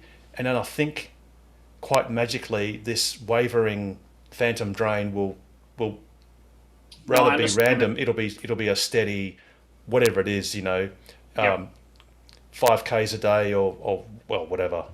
Yeah, So- we've had no issue with our range. Our degradation of range over 6 years has been what I would call minimal. It might be 2 or Yes. 3 kilometers. Very no noticeable degradation of range. But I also am aware that that's trickery in the background, right? You can be thinking you're charging to 100%, but you're actually not because you've been given placebo information. But the range does appear to be unaffected. It's just where is the power disappearing to during the night? And battery balancing is something I'm pretty familiar with. Yes. So Yep. that's likely. Yep, good point. But I think most of its battery balancing happens at 100%. I don't actually think it balances at any other percentage, whereas other BMSs could actually balance at any percentage. But I think it chooses not to because it doesn't want to waste energy. Because you have to, for those that aren't familiar, when you balance when the cells are balanced, you have strings of multiple banks of cells in parallel, but they're in series to get your voltage. And I think that the minimum one is 48 volts for the Model S. I think the 3s are different. It might be a higher voltage, but there are a whole lot of cells in series. And when you pump current through them, they all establish differing voltages because of their internal chemistry. What you have to do is, the only way you can balance it is bleed off energy selectively off each cell that are in parallel. And it only does that at 100%.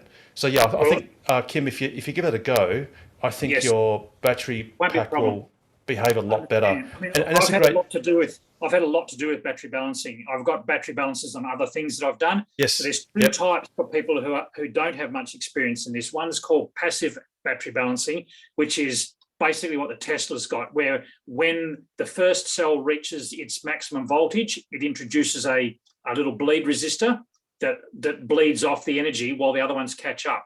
But the more effective type is what's called active battery balancing, where individual cells can actually transfer the power to the cells that are lagging behind. And I've got active battery balancers on other things that I've built, and I've got my voltage across my packs to within 0.001 of a volt of each cell. But my final question is there any manual battery balance buttons that you can activate within the system? No, sadly not. No, absolutely that's fine. not. No, that's all my question, Harold, and I appreciate that. We'll give that a go. Yeah, because cool. it's really easy to do.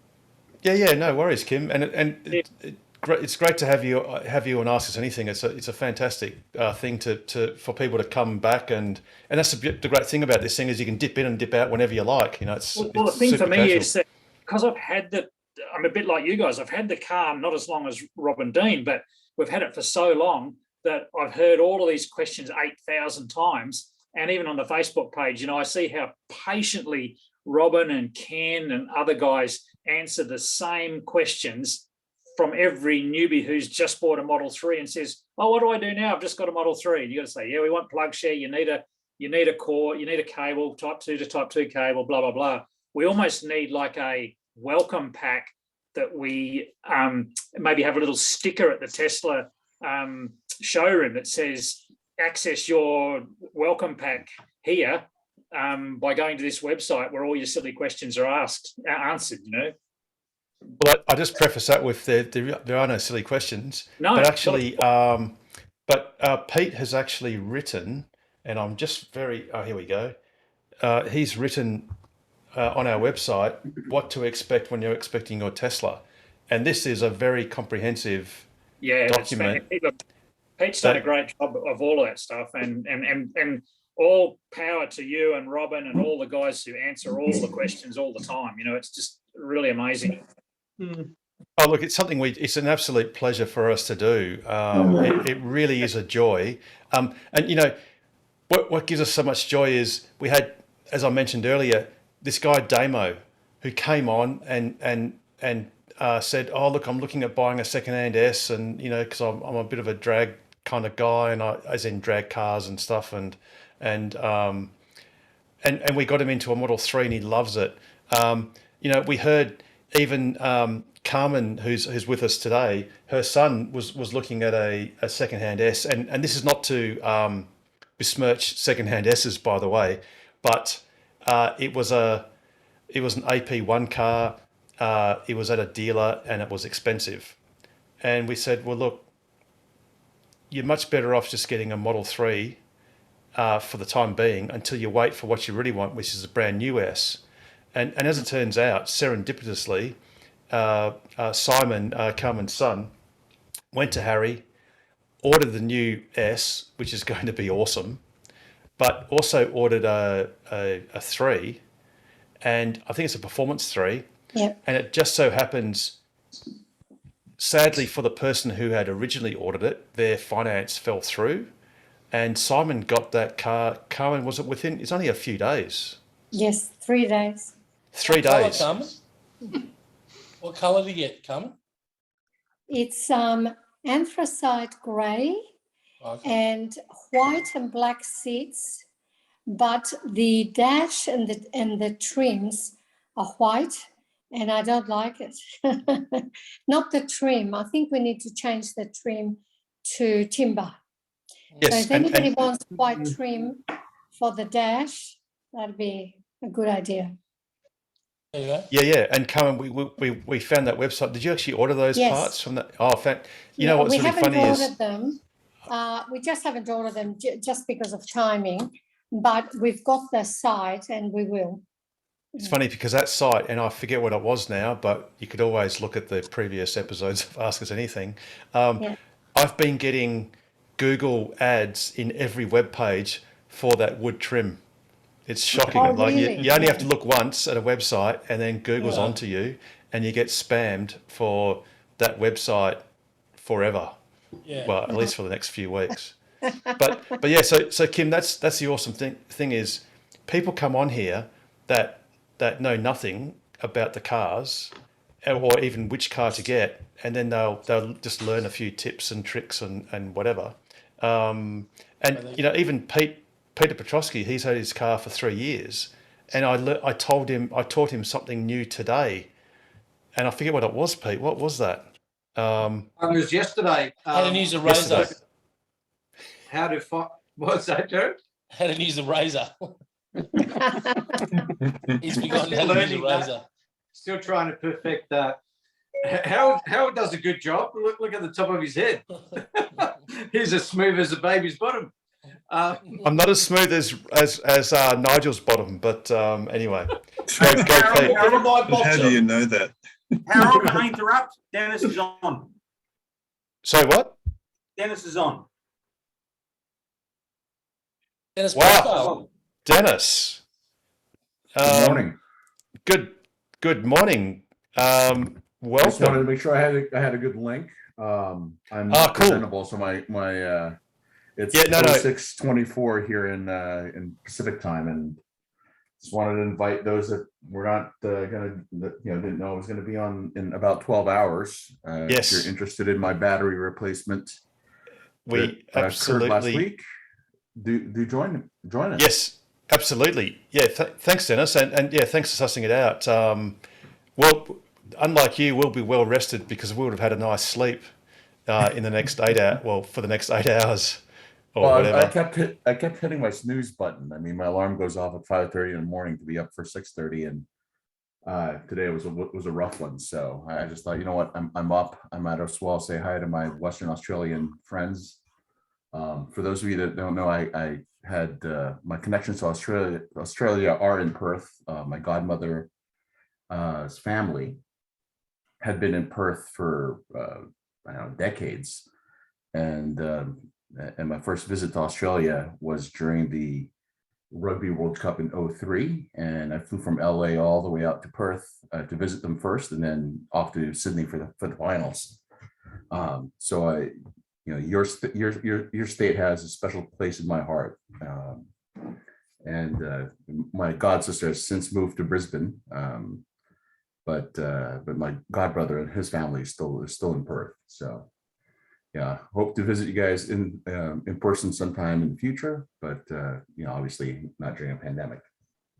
Yeah, absolutely, and I really appreciate it, and it's awesome that you're going to make yourself available tomorrow, which is fantastic. Well, later on this afternoon for you, tonight for you, and tomorrow for us, and we look forward to grilling you about your experience and asking you some other questions, which we'll do that. We'll save it for tomorrow, but yeah, thanks for that, Dennis, and you're sounding great. So the technology is working well, so that's awesome. Excellent. All right, so I know that it'll work from this machine, and Yeah, it's very clear, Dennis. You got a great signal. Yeah, no, it's Zoom's done a good job. Yeah, fantastic. All right, thank you very much, Dennis, and you get on to your work, which you need to do shortly, and thank you very much for that. And Excellent. we'll talk to you tomorrow. All right, cheers. Cheers, thank you.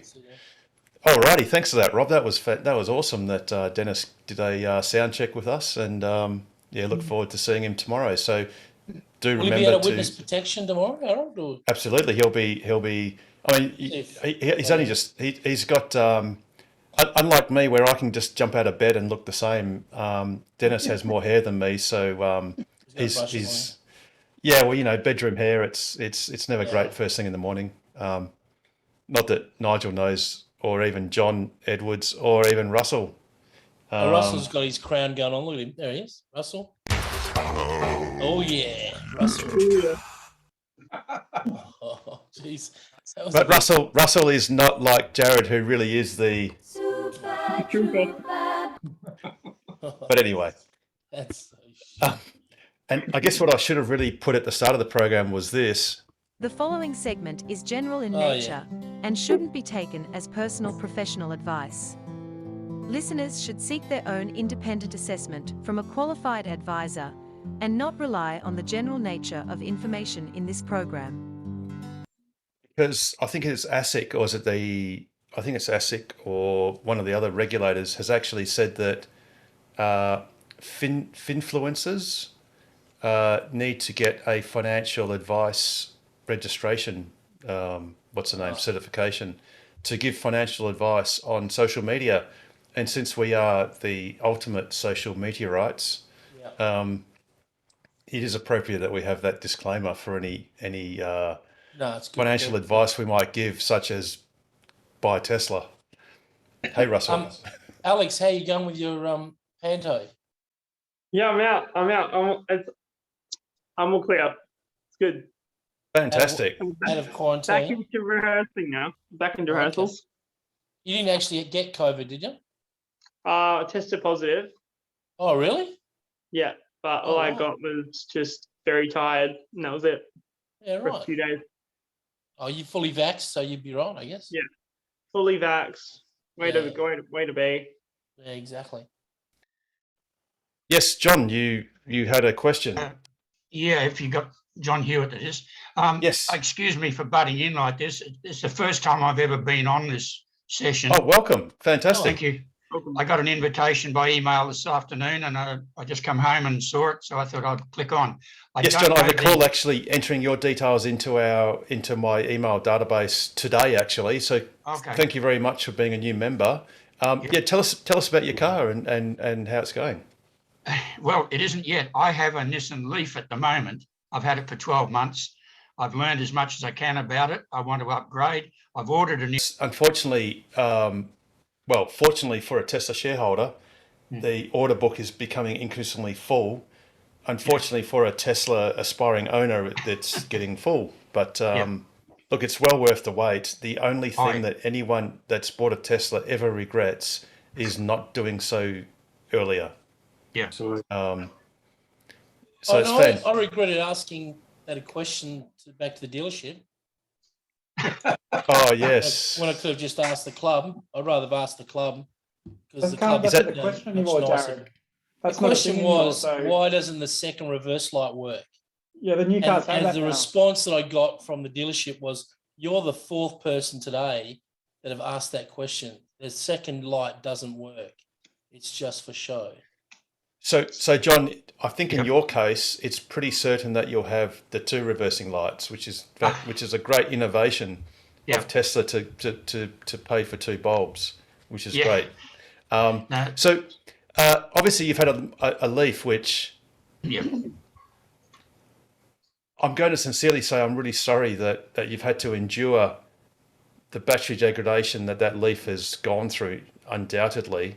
But I can assure you that when you get a Tesla, the experience is just chalk and cheese. It's just It's like My flying grandson economy. has one, and I have driven that, so I've a little bit of experience with it. But yeah, absolutely. Go on. So like John, it's like flying economy and flying first class. yeah, So Tesla's definitely the first class project. I'm looking forward to the bigger, better battery, the lithium iron phosphate battery, and so on. I just mainly wanted to find out what is the protocol for talking to you guys on this Wednesday night thing. Do I just butt in like I did then, or do I send you a written thing first? Or No, what? just butt in. Please butt in. Swearing's good. Well, no, swearing's only good on pause because we don't want to upset the Google Andrews was algorithm. swearing. So this is true. But John is our inaugural life member, so he gets some liberties. He gets but yeah, so absolutely, John Hewitt. Yeah, you just ask a question because we're just having an open forum basically. So as it comes closer to your delivery experience, I'll give you a little preview, which is, and I've, for those who watch us on YouTube, you've heard the gag many times. There's a YouTube channel called the Slow Mo Guys, and they specialize in taking very slow motion video of fast events like bullets going through all sorts of things and whatever. And they use what's called a phantom camera, and that can record well over 100,000 frames per second. Now, your delivery experience when you go to collect your car is that rather than using an iPhone or an Android camera to record the experience, you need one of these phantom cameras at 100,000 frames per second. And if you get about a dozen frames in for your whole experience, you'll be lucky. In fact, a bullet will probably travel slower. You will beat a bullet being shot from one end of the delivery process to the other. It is super fast. The great thing about that is, if you don't really want to be into the chit chat of congratulations, here's your car, blah blah blah, isn't it awesome, la la la, that the other dealers give you, they will basically say, here's your, we'll program your phone in, Bluetooth into the car, and set your phone up. Oh, okay. They'll say, here's the credit card, here's the RFID card that unlocks your car. It's in the center console. We've set you up on the app, and have you got any questions? Good. No. Okay, great. You can just go. So, and if you have a question, email us. And that's great because you would not undoubtedly have done. Hi, Christine. So our experience went scan here, scan the QR code, sign here, here's your car. Bye. That was it. Like it was like 2 seconds. Christina, did you get the dancing girls? No. Did you get the red ribbon? No dancing champagne? girls. There was no champagne. No, lounges? Was there a lounge section? The QR code, sign here. See ya. Yeah. That was it. And the great thing is, if you've done the research, and the thing is, part of doing the research is coming on to Ask Us Anything and literally doing what the title says and just ask us anything. We can tell you all about everything you need to know. And one of the great things is there's not a lot you need to do at the start. So in other words, let's just say you've just picked up your car and you've taken it home and you go, well, how do I charge it? Well, in the boot for free comes what's called a UMC or a universal mobile connector, and it has one of these in it. There's 2 sizes. There's the 15, so this is the 10 amp version. The 15 amp version has a thicker earth pin. Yeah. So you plug whatever fits into your wall socket, and that will add over 120 kilometers of range to your car just overnight. Yeah. So there's no rush to get into getting an electrician to do anything initially. No. Oh, I've got a 15 amp socket in the garage, which I use now for the Leaf. Right. Well, in that case, you can charge a Model 3 at I think it'd be almost 20 kilometers per hour, which means that 180 hours overnight or more. 180 k's, yeah, 180 miles, kilometres. Yes, exactly. Which the average car in Western Australia does 38 kilometres per day. So you can easily, without any expense, just use that system. Now, obviously, you can go. I wouldn't call it Hollywood, but you can go and buy a Tesla wall connector, which is a high power wall connector, which is $780. If you've got a 3-phase house, it'll charge your car at 83 kilometers per hour. If you've got a single phase house, it'll charge it at about 50 kilometers per hour, which is still, well, that's awesome. No, I live in a retirement village. I'm limited to 15 amps. So that's it. Yep, and there's a fast charger not far down the road at Mandurah where I live. Yes, awesome, fantastic. Mandurah. So, Alex. Oh, my neck of the woods. There you go. If you're ever looking for a young son, Alex is available. He'll be able to, you can adopt him and he'll show you around where all the charges are. Yeah. And he's very talented, very musically. Well, actually, so John, you'd actually know where all the chargers are, because having a Leaf, you need to know where every charger is at every leg. And the awesome thing with the Tesla is, by the way, the Margaret River supercharger has opened. So we've got relatives there. Oh, is it on the app, Harold? Oh, yeah, well, it is, but it's not. So if you're in Perth, you won't see it. Yeah. Because we're not close enough to it. So if you're in Perth, it'll only show the 3 nearest, which is Karrinyup, Williams and Eaton. But if you say, actually, Alex, on your app, do you see the... Yeah, you live near Margaret River, Margaret Alex. River... I'm going to run... Do you know what I'm going to do? I might run out to the car and have a bit of a look. See if it No, pops up. Alex, no, Alex, on your phone, because we, On the app. on our cars, it'll show it, but have a look on your app, Alex, if you can, to see if it shows up where you are, because you might be sufficiently far enough from Karrinyup that it might show Margaret River. Doesn't Hey, matter Lance, anymore. Lance, how long till you get your car? I think last time I said a couple of weeks. Yeah, right. And it's sitting at Freo Docks at the moment, so probably next week. Oh, it's at the docks, is it? Really? Yeah. That's all. Any idea when you're... So it's at the docks now. Yeah. I thought I saw some Teslas today. I was going to tell you, Harold, but I thought... I went and had a look and I couldn't see them, but apparently it's there. It came off the Thamesis, which has been in dock for 6 days now and just left. So I'm hoping transport by the end of this week and hopefully mid next week delivery. Yeah. Tesla's normally pretty quick, unlike Toyota, which took 3 weeks for my other car to get off the dock. So there were cars built from Jan 8th to Jan 10th. I was Jan 9th. And a big chunk of them got through on a quicker transport vessel, and they've had them for over a month now, I think 5 weeks, whereas mine sat in Melbourne docks for weeks and weeks, and it's just arrived. Yeah, right. It's a day apart, but 6 weeks difference. Jesus.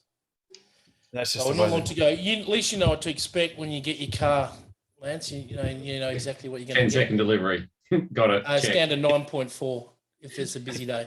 If it makes you feel any better, Lance, my car was built in November 2016. It was promised to me, I think it was the middle of February, but then there was a flood across the railway tracks, and then I got it in, it was roughly the 12th or so of March 2017. So with lifetime charging, but nowhere to charge. And it had lifetime supercharge, free unlimited lifetime supercharging, and I only really got to do Perth supercharging when the car had travelled. It was over 180,000 kilometres. Wow. But anyway, that's another sad story. I tracked the vessel coming across, and it was like a train wreck. It arrived in Brisbane, then the floods hit Brisbane, and ships couldn't dock, and then it went down to Sydney, ships couldn't dock, and it was just day after day after day after day of delays. But it's finally here, apparently. Well, it could have been worse. Could have been a container on the Suez Canal. This is true. Sat for what, 10 months or what it was. Yeah, so I'm getting pretty pumped now. So hopefully next week I might be in possession. You should Awesome. actually That'd- get that'd be Nigel to go fantastic. down Now, with you. What's the colour of your car, Lance? Oh, it's poverty. It's poverty with black interior. Poverty Stock- pearl white. stock standard. The cheapest car you could possibly buy. But the best looking car you could possibly buy. Pearl white. That's the irony of calling it poverty pearl white, because there's a tautology if ever there was one. Oh, it's so sad. I actually like the colour, but yeah, it's poverty. There's nothing. But anyway. There's nothing wrong with. There's nothing. My it's exactly- my new X is in poverty pearl white. Yeah, That that looks and that's- great. It actually looks really good. Yeah, you can always get a vinyl wrap later, Lance. You know, if you wanted to, you know. Yeah. It was- No. I chose No, it it's- not because of it's cost savings, because I acid. enjoy it. I like the look. Nah, red and black, red and black. Yeah, Red we're and saying black. that. Is that you, Ooh. Christina? Yeah, I'm a red and black man. I like the red and black. I like the red and black. Yeah, it's pretty cool, isn't it? Yeah, Looks good. So Alex, did you check your location, mate, to see if you can pick up Margaret River from yours? Oh yeah, good point. Oh, You can't get the yeah. internet, let alone location. Alex, Sorry, I'm here. So yeah, I did double check, and the verdict upside down is that Margaret River does not show up on my map. yeah, Okay, right. you're not close enough. We Right. need But someone Guido, saying the local Eton. drug dealer, does. He Might shows need up. someone to go down to Eton one day or something. Yeah, because it shows on your touch screen, in all our touch screens. It just that it doesn't show how many stalls are available until you click on it, and then it will I'm in show. the car now, and Margaret River's showing up on mine. Damo, Yes. It just doesn't show up on the app. how was the drags, Damo? Yeah, not bad, Jared. It was Yeah? good. Good night. Good fun. Few people. There was quite a few. There was five Teslas there. I just got to leave, man. I've got to get up too early in the morning. I get up at 3:30. So, Oof. and I got there with bugger all charge. So, as well, that didn't help. But it was a good night, man. Yeah, Now, cool. speaking of the drags, here is an example of a slow plaid Model S. In my dream car. No, it's slow, Jared. Oh, it's slow, is it? Yeah, look how slow it is, mate. You don't want it. Look, just get sweep. You'd be waiting for that. Oh, Todd's racing the rail dragster. Oh, Tesla Model S Plaid versus rail dragster. Oh, yeah. Here we go. This is going to be badass. Come on, Todd. You got him.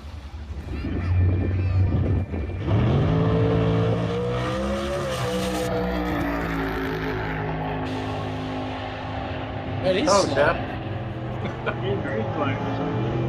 What's he doing? Well, the dragster ran a quarter mile in under 7.5 seconds. So it So- still did a and- pretty good time, 9.4. And as I was discussing with Pete earlier in our production meeting, what was it about the dragster that you didn't find very practical there, Pete? Just not sure how it would handle the corner. Pretty sure the plaid would get it, at the corners and at the corner shop, dropping the kids off at school. It's probably win all those races, I'd say. But wasn't that plaid being driven by a granny? Well, the thing is, no, it was from Drag Time, so that's actually courtesy of Plaid AF, sorry, and not Drag Times. But the point is that if you took the dragster to drop the kids off at soccer, and when you got home, you'd have to go and rebuild the engine and reload the nitromethane and the methanol and all that sort of stuff. And I don't know if you could put a number plate on a dragster. I don't know if they're really good for the road. Dragster also uses about over 20 litres of fuel per run. Yeah, I was So going 400 litres. I wonder Doesn't how have many very gallons good per mile it gets. Yeah. It's like, I think, it's like 20 gallons a mile or something, I think. Yeah, but how much is that fuel? How much is that? Oh, that'd methanol be or ethanol ridiculous. mix or whatever it is? Expensive. jet fuel. $18 a litre. Exactly. So So- you know, whereas Damo just came with a full charge and is charge up at home for very little dough. Those that were at the drags, with conventional cars, well, they're probably putting in $50 of juice Oh, easy. and the rest. Yeah, just How idling. much is 25 litres of methanol costs? You'd know, wouldn't you, Harold? Don't you like top your drinks up? I've stopped drinking methanol. I've gone from methanol straight to the ethanol. I think that's a lot healthier. I wonder if anyone's built an electric dragster yet. Yes, actually, funny you say that. It's like a There's one in segue. Perth. Yes, Oh, that's really? dead One right. in Perth, Wicked. Richard. Okay, brilliant. Yeah. There Wonder how it absolutely is, and I haven't googled it. I don't know if I could Google I'm it quick trying to Hey, enough. so Find it. Lance, when you get your car, can you wear a body camera and record it? And what you should do is take Nigel with you, and Nigel dress up like Bad Grandpa from Jackass, and you could work that. You know what I mean? Like he could act like he doesn't know anything, and they could have to spend extra time with him, and that would just frustrate the shit out of him. It would be so good. I'm gonna make sure he forgets his password for his phone so he can't sync the KiCad to his account.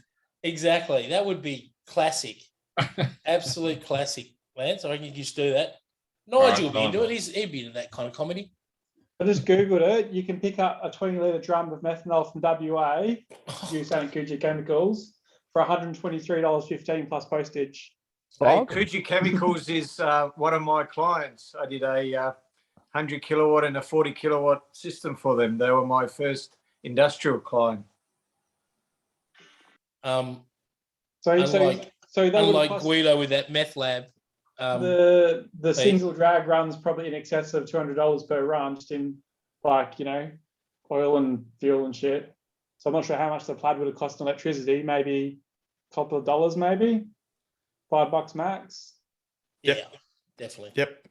And as Damo would know, when he was doing drags with conventional cars, I mean, you're just wearing out your engines, and drivetrain. So whereas in the Model 3 performance, you're doing nothing.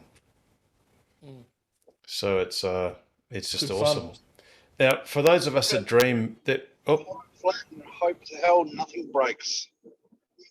Yeah, exactly. yes, there you go. Here's an article from a couple of years ago in the West Australian. So they're called Top EV Racing, and they've built a 1 megawatt motor for their dragster Oh, absolute legend. here in Perth. Brilliant.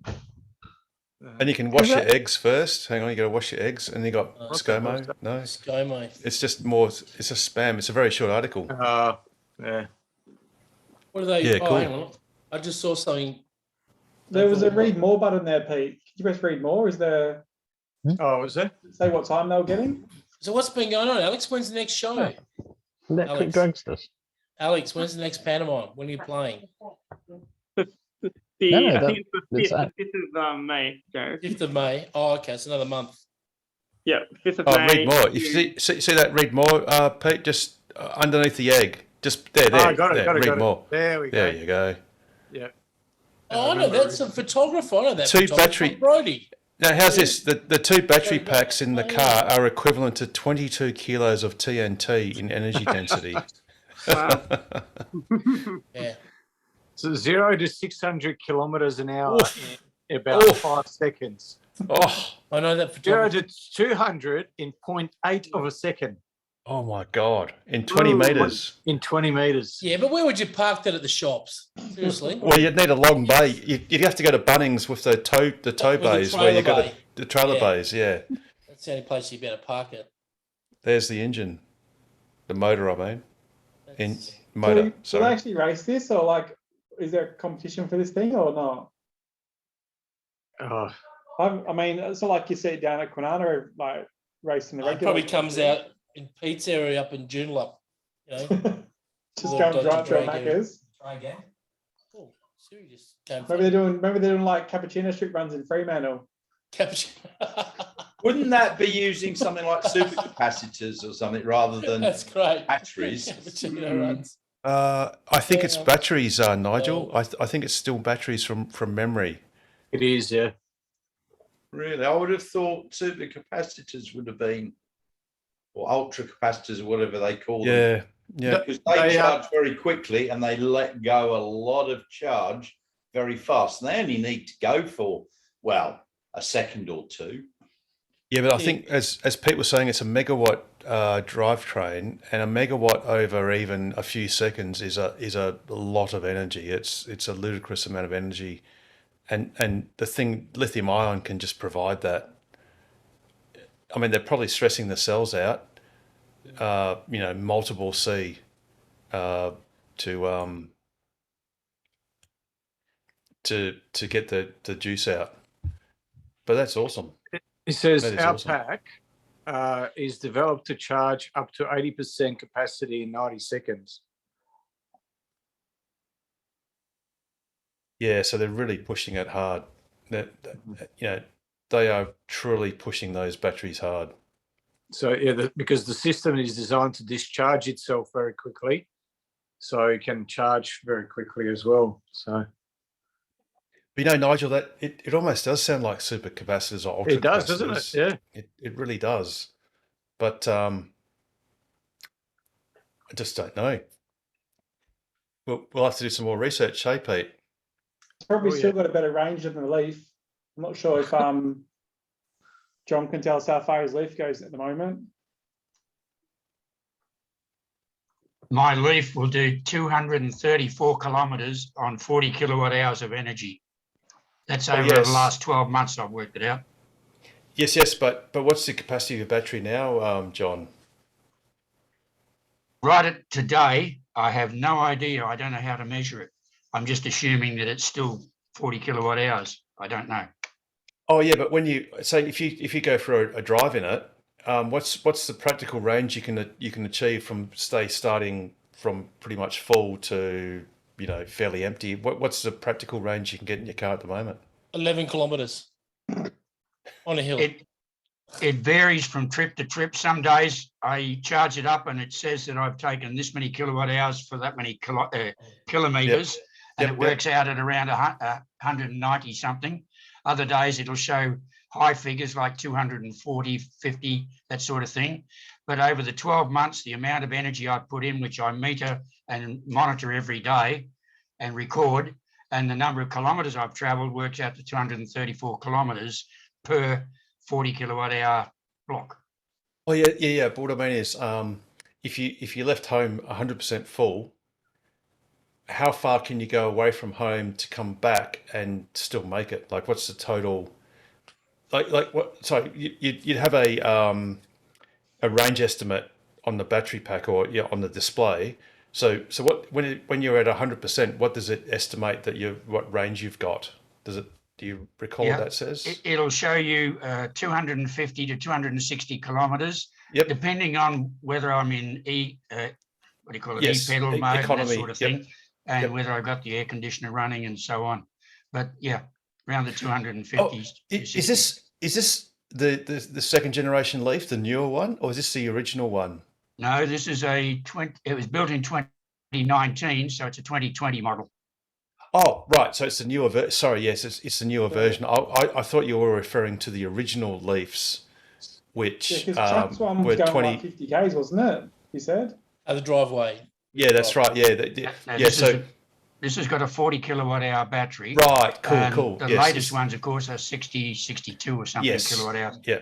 So for those that aren't aware, there were two generations of the Leaf. The original one, which I think it was 2013 or 2012 or something like that. That's about it. And those batteries, those cars had absolutely dire and severe battery degradation. So I think they started life with about 180 k's indicated, and they whittled down to sort of sub 90 kilometres, 80 kilometres after severe degradation. So sorry, John. So your car is actually I think it's the second generation of Leaf. It's still not thermally managed, but it's it's more aggressive in reducing its power or its charging ability according to heat, if it gets overheated, to protect That's itself. right, and there's a no bit more cooling effect- facility in it at all, no No. liquid cooling or anything. So the great thing is when you get your Tesla are the absolute pinnacle of battery management. So they always guarantee that their batteries are liquid cooled, the packs are liquid cooled, and they guarantee that the packs never get above 55 degrees, I think is the absolute top limit. And they also don't get too cold. Not that we have to worry about that in WA, but it'll still be chalk and cheese once you get your Model 3, even compared to your modern Leaf. There's a gentleman it'll be economy and business class, first class. well, absolutely. There's a gentleman, Charles Gregory from Tasmania, who's got a first generation Leaf, and he was describing the arduous trip just to go from Launceston to Hobart, which is not very far, but in a first generation Leaf, it actually is very far. So, but yeah, so I feel a lot less sorry for you, John, than I initially thought. I thought you had a first generation Leaf, but regardless, the Tesla will be still chalk and cheese. Oh yeah, the technology of the Tesla is just so far ahead of the Nissan. In fact, that's what I told the Nissan dealer. He offered me $5,000 less of a trade-in on another Nissan compared to what Tesla offered me for the same car. Yeah, it's unseemly to openly criticise other car makers, but I think Nissan had an opportunity. They were the pioneers in electric cars, really, in battery electric cars, and I think they learnt a lot at the expense of their loyal customers, and I think the third generation Leaf. I love my car. It's been wonderful. I wouldn't consider going back to petrol or diesel in any format. I mean, it's a game changer. But yes, it just wasn't complete. There was things missing. It just wasn't up to scratch. And when my grandson bought his T3, I thought, oh, I've got to have another look at this. And since then, I've been reading up and looking at it. And of course, now I've ordered it and waiting for it. And that's awesome. And you know what? Everyone only lives once. And look, life is just far too short to put up with stuff that's substandard. Yes. And the thing too is, even though we would naturally be attributed as being fanboys and just Tesla fanatics, most of us are actually quite critical, or not critical. What would you call it? We approach it, I can assure everyone here that if some other car maker brings out an electric car that is superior to a Tesla, I will buy it. But I know with 100% confidence that for the foreseeable future, the next best car will still be a Tesla. So I've had a Model X for 5 years. My next car will be another Model X, which I ordered a year ago, and I'll get in a year's time. The one after that will be a Cybertruck. And, it will be Tesla because, not because I'm a fanboy of Tesla, it's because it'll be the best product. And their lead is, yeah. So this will probably be my last car, but I'm 81 in a couple of weeks' time, so I probably get 8 to 10 years out of it, and then I might not want to drive too much. Well, and the great thing about that is, John, that between now and when you don't want to drive your car anymore, the car that you are buying will be able to drive you by itself with you in the back seat relaxing. Good point. And it will do that because the computer system in it is capable of doing that. And that's just awesome. That's just fantastic. And the great thing is, I don't know how many Ks you do in your car, but I've personally done 207,000 kilometres. Now, the average car in Western Australia does, let's call it 15. We'll be generous. We'll go on the high side, 15,000 Ks per annum. I've done nearly 14 years of driving in my car in the last 5 years, and it drives exactly the same today as it did when I bought it. Do you know, Howard, you actually hit on a really good point there. Like with just I look at like full self-driving as being what an enabler for people that are, you know, disabled or, you know, partially blind or whatever. Like the freedom it's going to give people to, that's what interests me the most about autonomous vehicles is, you know, you can just go, oh, you know, I don't want to go on the road, I'm not feeling confident or whatever. You go, you know what, I'm going to go off and see my friend 50 k's away and the car's going to drive me there safely. How good is that going to be? Absolutely. And John, in fact, a great feature is even just basic autopilot, which you get for free with your car, and that can unburden the tedium of driving down, you know, the freeway or the forest highway, and paying attention to, you know, keeping in the middle of the lane and all that sort of stuff. With basic autopilot, which comes for free with your car, regardless of any other things that come later, it's just really relaxing knowing that you don't have to pay absolute minutiae of attention, you know, keeping the car in the lane. You can just relax and, you know, keep your hand lightly weighted on the steering wheel and have the car basically on cruise control and lane keeping you safely on the road. So I'm looking forward to that. I haven't tried it on the freeway yet, except for a very short run up around Osborne Park, but not enough to really try it out. Look, you'll get used to it in less than a couple of days. Regardless of how, I've met people that are really uptight about it because they're very nervous about it, but it really doesn't take more than a couple of days, and you just get so used to it. It's really super relaxing. It's awesome. But you know, sincere congratulations on going to Tesla, and actually, please make sure that in a few months' time, when you do get your car, to come back, and obviously you're welcome back every week if you can tolerate our banter, and ask us all the questions you need to ask, and in particular when you do get your car, please do tell us about it, because that's an awesome story. It's fantastic. Thank you for your help. Appreciate it. Total, absolute pleasure. Absolute pleasure. All right. So has anyone else got anything else? I think I've got one or two other things on my run sheet. But yeah, I can ask a question. Yes, Russell. Firstly, John, do you ever get confused with Clint Eastwood? Sorry, with Clint Eastwood. Clint Eastwood? Yeah, you got to do a Clint Eastwood going on. That's all. You're a dead ringer, John. You're a dead ringer.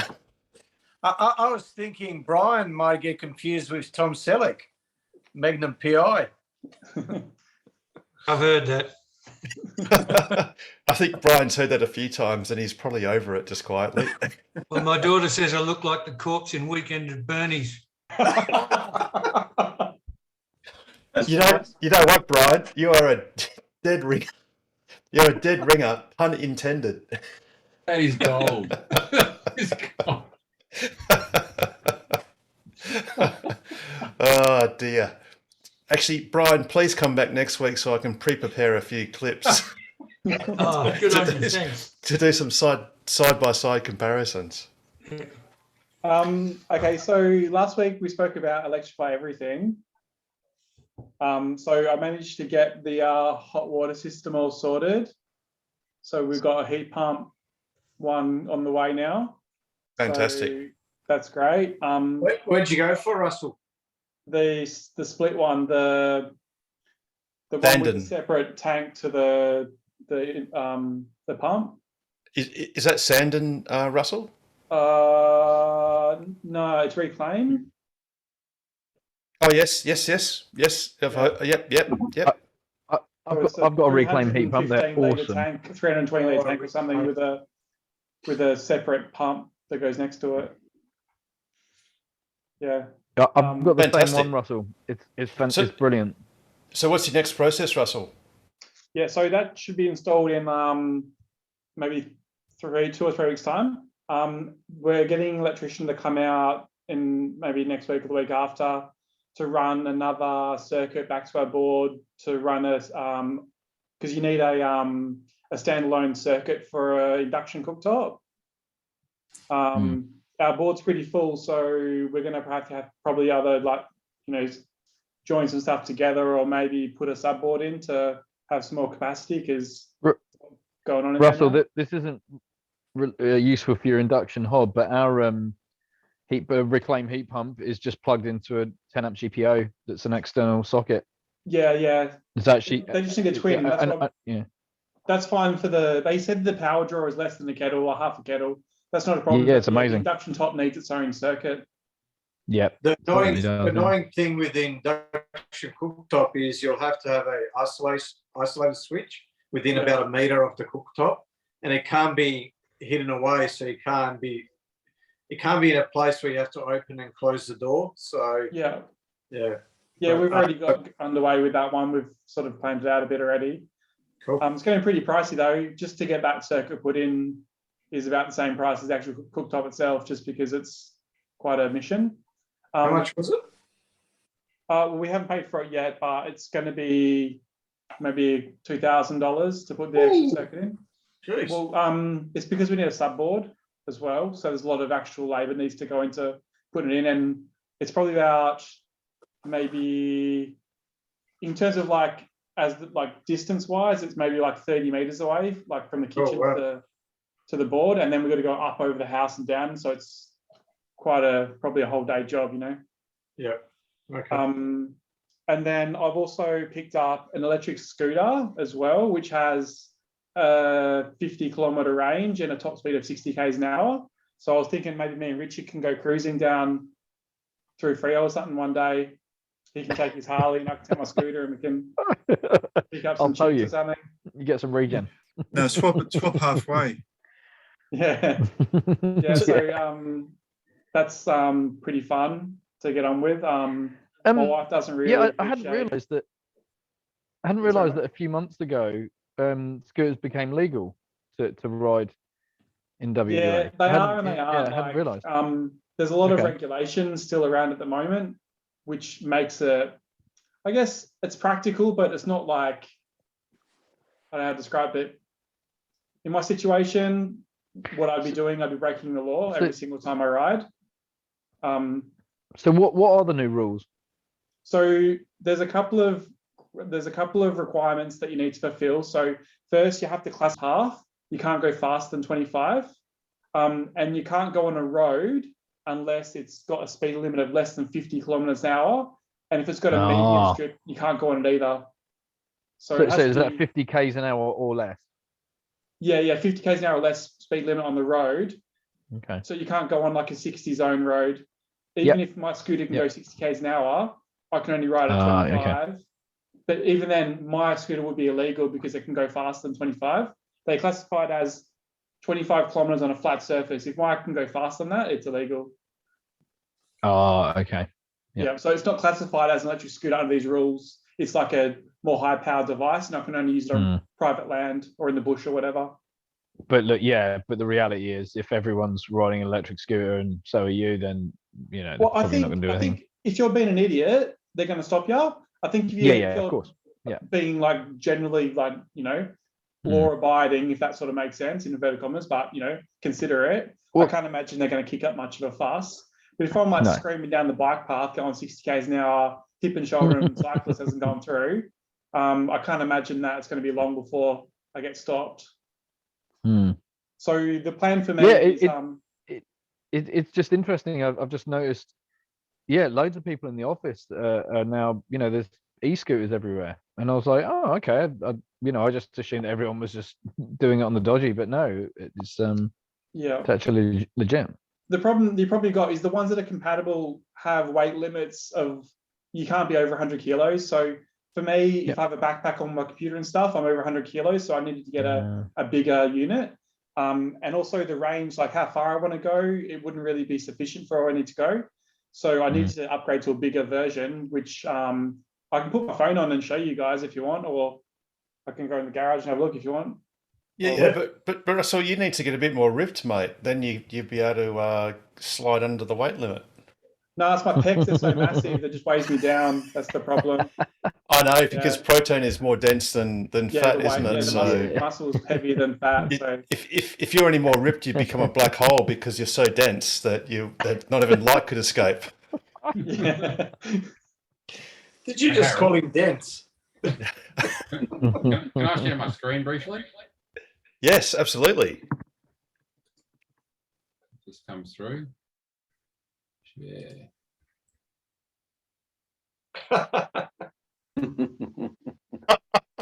That is a dead ringer. That's That is spot on. that is Absolutely spot on.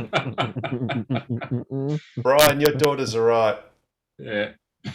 That's just spot You on. bastards, too much information. That was the best film ever. It actually was. That was a cracker. That was really. That was so funny. And they took him to the beach, and he was just hanging out. I'm gonna have to get another copy of it. Hey, Russell. Can we Actually, go can back you, to- lads? Can you please have a look if it's on YouTube, on Netflix or something, or, Yeah, or I'll Amazon, look. or Yeah. awesome. Good work. Love your work. So Oh, he's there it just is, missing. yeah. And hang on. Let me just spotlight you for a second, Russell. There we go. It's Oh, a. yeah. It's a. Oh, I thought it was a It's man pretty- bot. It's pretty Nan tall, like robot. that comes up to my shoulder, the handlebars. Yep. So what's like maybe like 1.5 meters off the ground. So yeah, it's pretty big. Yeah, right. And what's the range on it, Russell? Cool. It's got a couple different modes. So on the thing, it's got like eco and turbo and stuff, dual motor. But the if you go on like maximum eco mode, I think you can get about close to 60 k's out of it if it's flat. But if you go maximum speed, you get about under 30, maybe like 28 or something. Yeah, cool. Yeah, and it also depends how heavy you are. So it's rated out to 150 kilos. So if you weigh like 50 kilos or 150, obviously the range is going to change as well. But Yeah, of I course. was tearing around, but it's got like full suspension and everything on like front and back. I was tearing around the park doing jumps the other day, and it was just like smashing around the park going like 50 k's an hour on the grass. It was like crazy. Doing burnouts and stuff with it. It's just like, yeah, real powerful. Is that a light that it's got on the front there? Oh yeah, I haven't got the key for it, but yeah, it's got like a ignition and everything. But yeah, there's also LEDs down the side, and there's lights at the front. There's also indicators on the back too, so you can like turn your indicator on when you turn if you want to tell people where you're going. So what's the budget, Russell? That one cost about, how much was it? I think it was 1,500. Oh wow, that's pretty good. That's Yeah, good. it was on special. It was like $700 off. I think they're usually over $2,000. So it was like the last one they had, so I got it cheaper or something. But there was other ones that are equivalent still for sale now, which about $2,500. It's got hydraulic disc brakes, so stops pretty good. It's also got regen braking as well, which you can change the amount of regen from like low or high. So it like, if you want to save your brake pad, you crank it up, but it's pretty hard on the regen, like it throws you over the front. Yeah, right. Cool. So sorry. So it's front wheel drive, or is it only rear wheel drive? No, it's both. It's got an electric motor on the front and the back. Ah, So gotcha. Yes. There's two. They're both 1,000 watt. 1,000 watt motors on the back. Yep. And you just swap between like on the display panel here. You just swap between like one motor or two motor, depending what you want to do. Yep. So I find that if you have two motor when you start, it just has a big burnout. So I generally put it on single motor when I start, and then when I build up a bit of speed, I just change it to two motor and then get going, and it speeds up faster. Because it accelerates way too fast when it's on dual motor. The front wheel just starts spinning and you can't stay on it. It's just crazy. Allegedly, it's too. But yeah. also too, so I was hoping I'd be able to fit in the back of the car, but the only way I can fit it into the car is to put it won't fit in the boot. It's got to go like, there's a baby. There's a body. Don't worry about the body. Just look elsewhere. That's all right. You've got to like drop the seats down because it doesn't fit. It's too long. It's like over 1.3 meters long, so Yes. it won't fit in the back of the car, unfortunately. It doesn't fold? What was that? Sorry. So can you fold it?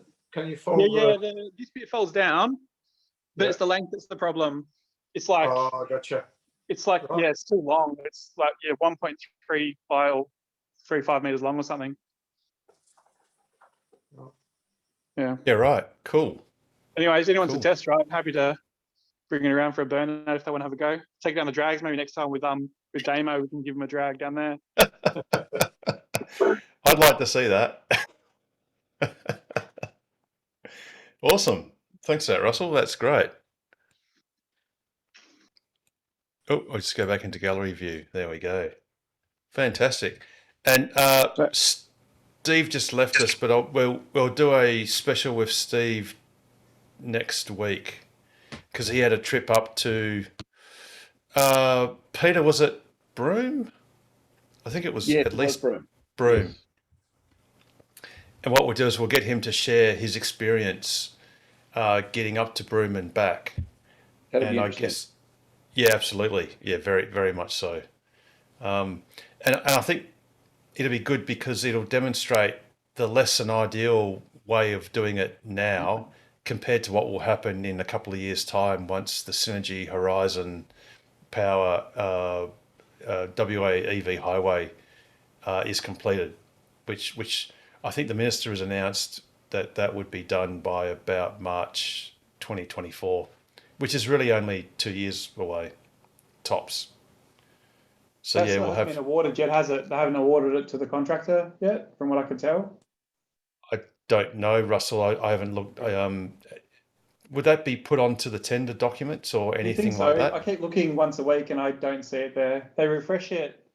I think it's every Thursday morning the page gets updated. So I haven't seen anything yet. I was going to send an email to the person who's in charge asking when they're likely to award it, but I haven't got around to it. Yeah, I mean, it's, logistics these days and all that sort of stuff. I just don't know.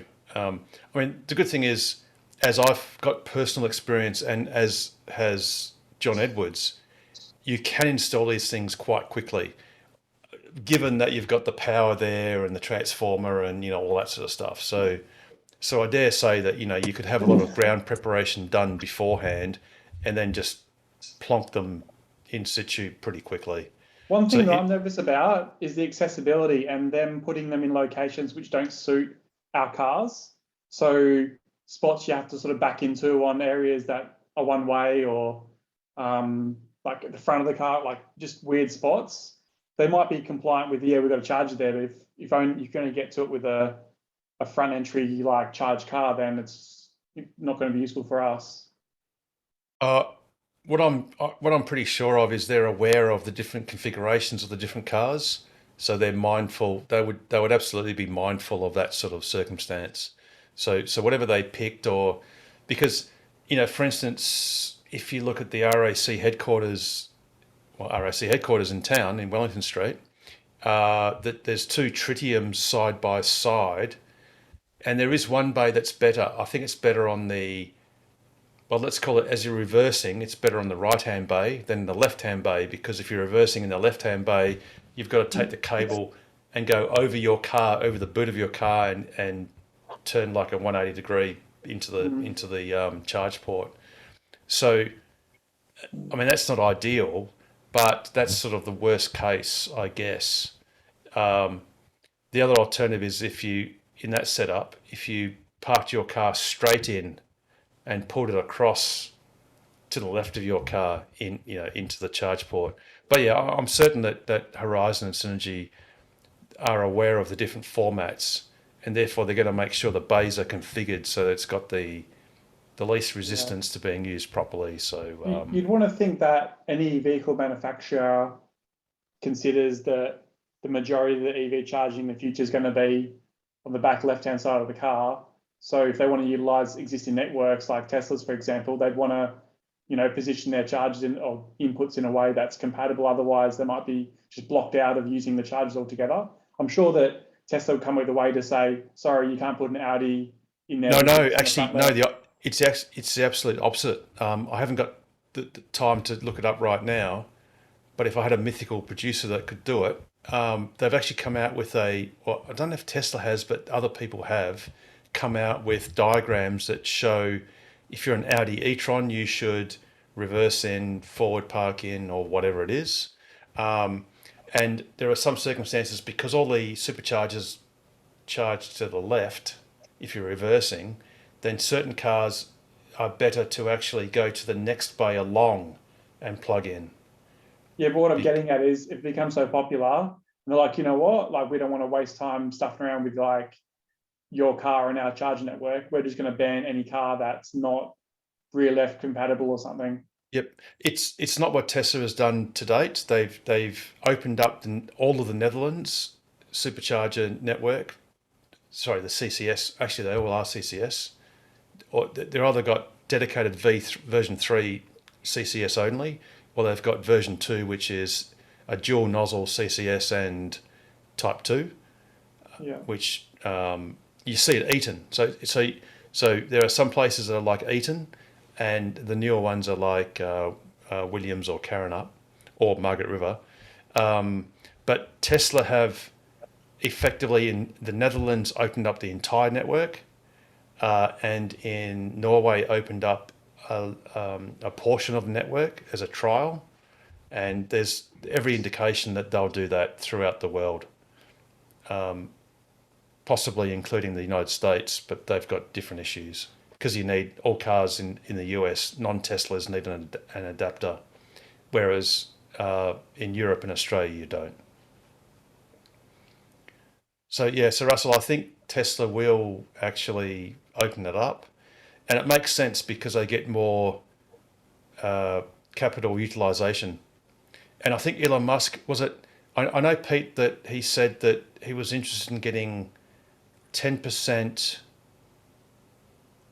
profit, but it was 30% margin or something. It's only basically cost plus effectively 10%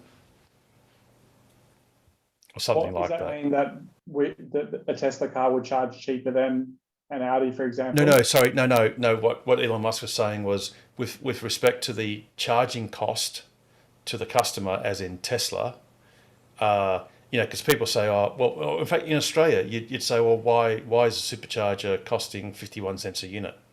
When at ChargeFox, I shouldn't say ChargeFox because it's not ChargeFox, it's the RAC, Treendale, and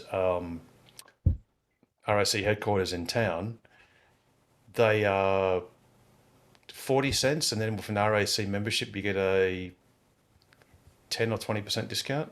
Something like that.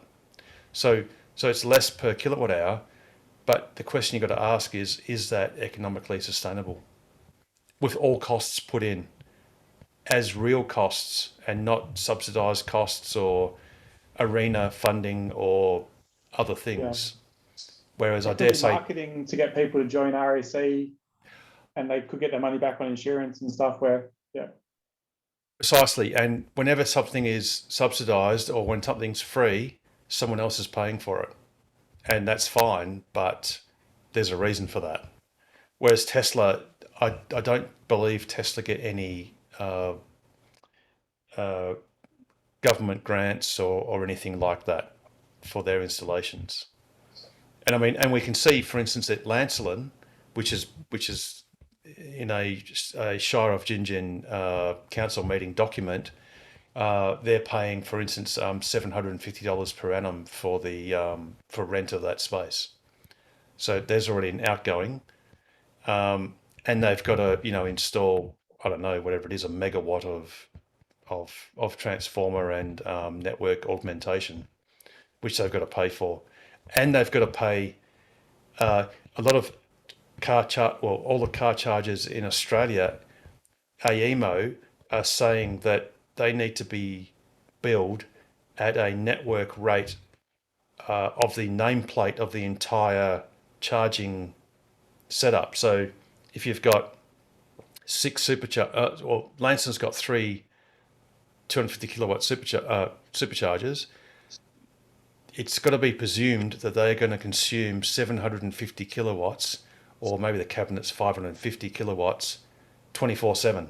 So they'll be charged a tariff, a supply tariff, presuming that they've got to be consuming the full nameplate the whole time, which is not what happens in reality, but that's what AEMO, the National Electricity Regulator, has deemed those charges need to be treated as, and that's significantly increasing costs.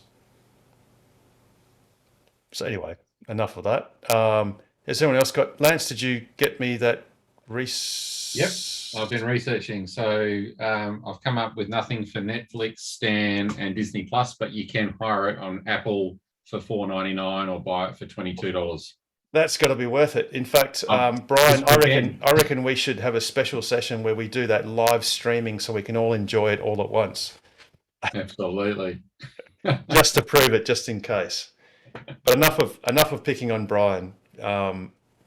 It's You can most watch unfair. Weekend at Bernie's on Amazon. I've got an Amazon account. Yeah, Amazon. You can get it on Amazon. Yeah. Well, I've got Amazon Prime. Yeah, pretty sure you can get it on Amazon. What are you Oh, still you doing, beauty. Howard? Should be on it. Come on. I'm just glad you reminded me. It's such a great movie, one of the best ever. It is. It absolutely is. It's a classic. Yeah, it totally is. Alrighty. Now, for those of us that dream about getting a Model Y one day, and God only knows when that'll be. I mean, we had the noises today about so-called leaked pricing, which just personally just looked strange because none of those prices looked consistent with the way Tesla's pricing things. Like, you know, Tesla has, I think for the Model 3, they, you know, the last figure ends in 900, and I think the long range ends in 200, and yet these prices have been publicised as being, I think, 990 and some other weird random number. But anyway, be that as it may, we've got some hope that the Giga Texas Model Ys are to include a parcel shelf and cargo hooks. So if that's not exciting, I don't know what is, which is pretty cool. And you can actually see evidence of that with the drone footage that Joe Tetmeyer has captured, showing the parcel shelf. You sure it's a And- parcel shelf, not just one of those privacy screen things? Sorry, that's what I mean. It's a privacy screen, Russell. Yeah, exactly. It's the pull. It's the automatic sort of pull through, so you can then flip that out, like with unlatch it, and then it just goes to the bar there, and you can just unstow the bar. We can stow the bar, which is pretty cool. So it's like this. Oh no, that's not right. Because they're like a pollen blind. I think it is. Yeah, yeah. Sorry, I just got confused with that tweet from EV Offer. That's completely different. But there you go. So that's for us who are pining for Model Y one day. It's just more reason to pine for it more, basically. I think we spoke before, Harold, and I said that as soon as they come out, we're going to buy one and have a Model 3 and a Model Y. But subsequent to that conversation, we've changed our mind and we're just going to stick with one car rather than having two. Because my wife wants to put a pool in instead. Pool? Yeah. Well, I think I'd have a wine pool. So we're getting one of those natural pools. They're full fresh water with no chemicals. Yes. Wicked. Yeah, and it uses like ultraviolet like light to sterilize the water and like natural filtration and stuff. And you just pretty much you have fish and plants and stuff in it, so it keeps it healthy. And you have a section. You have basically like a balance. What's it called? A balance thingy. It's like a separate pond. But ours is going to be together. It's going to be one unit, so the fish will be in the pool with you. Wow, cool. Brilliant. Be like diving. I'm not going to put sharks in there. They're just going to be like... Oh, come on, Russell, why not? Where's your sense of adventure? White and black tip reef would be all right. I'll give Seaboard a call and see if I can get that killer whale in there or something. What's it called? Put some piranhas in there. That'll do the trick. Awesome. So does that mean you're going to go for a Y and then ditch the 3, or are you just going to Well, that's stick what we with the weren't 3? sure. Because if the Y was around when we bought 3, we definitely would have got the Y. So say again, what was the last bit?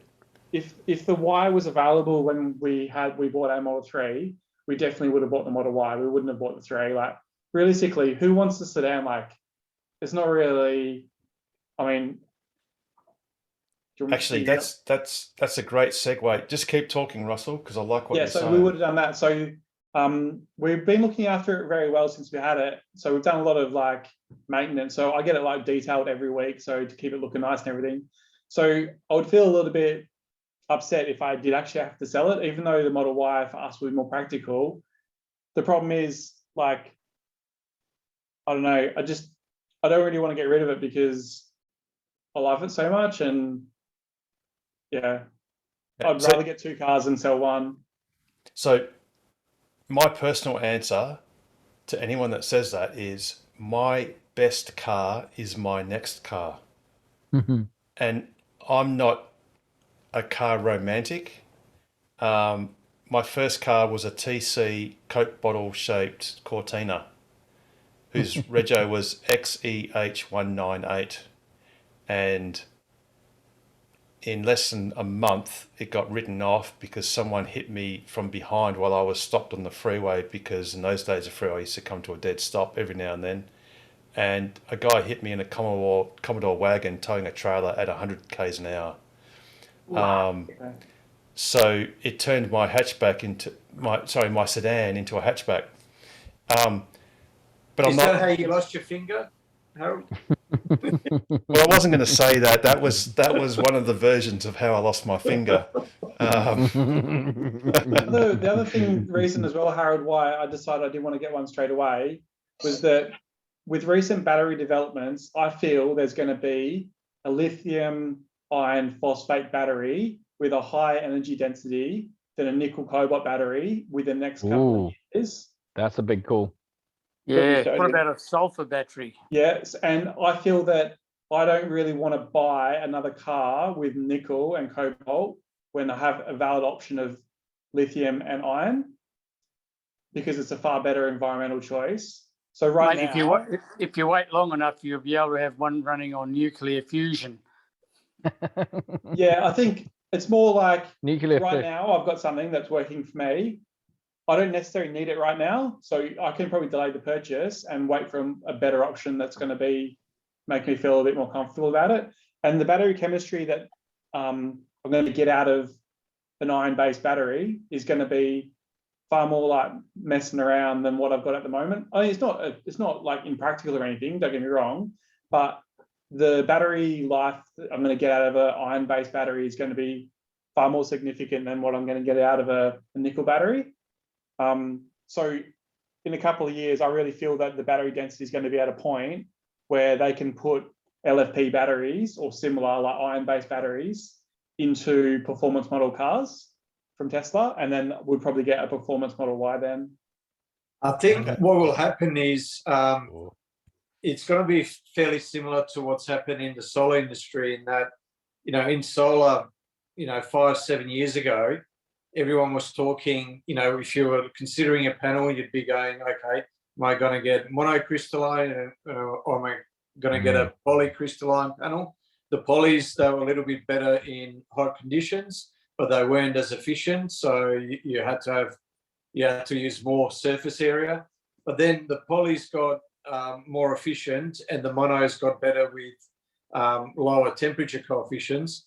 And now, whether it's a mono or a poly, doesn't matter, because they're both as good as each other. And I think that's going to happen over the years with the battery chemistry as well. At the moment, we're talking, LFP, not as dense, but, you can charge it to 100%. NCA, you got to pamper them a little bit more, but yeah, they've got better density and they're lighter.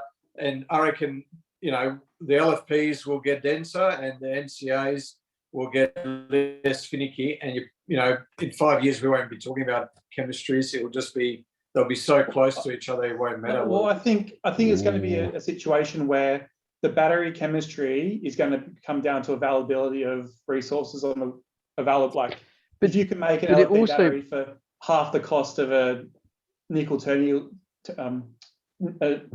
battery. But it also depends on the application as well. motorbikes, for example, if you want range and low weight, maybe nickel's better.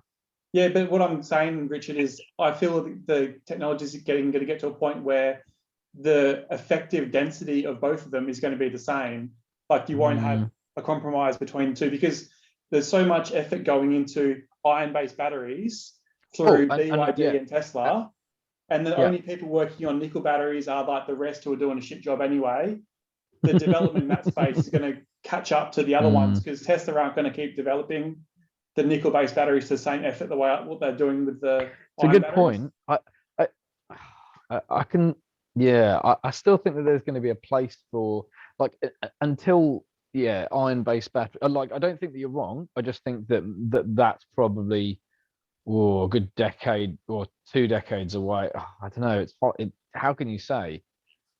Have any of you guys seen any information on some Germans working on sulfur batteries, which have got heaps and heaps and heaps better density and more power and the whole bit?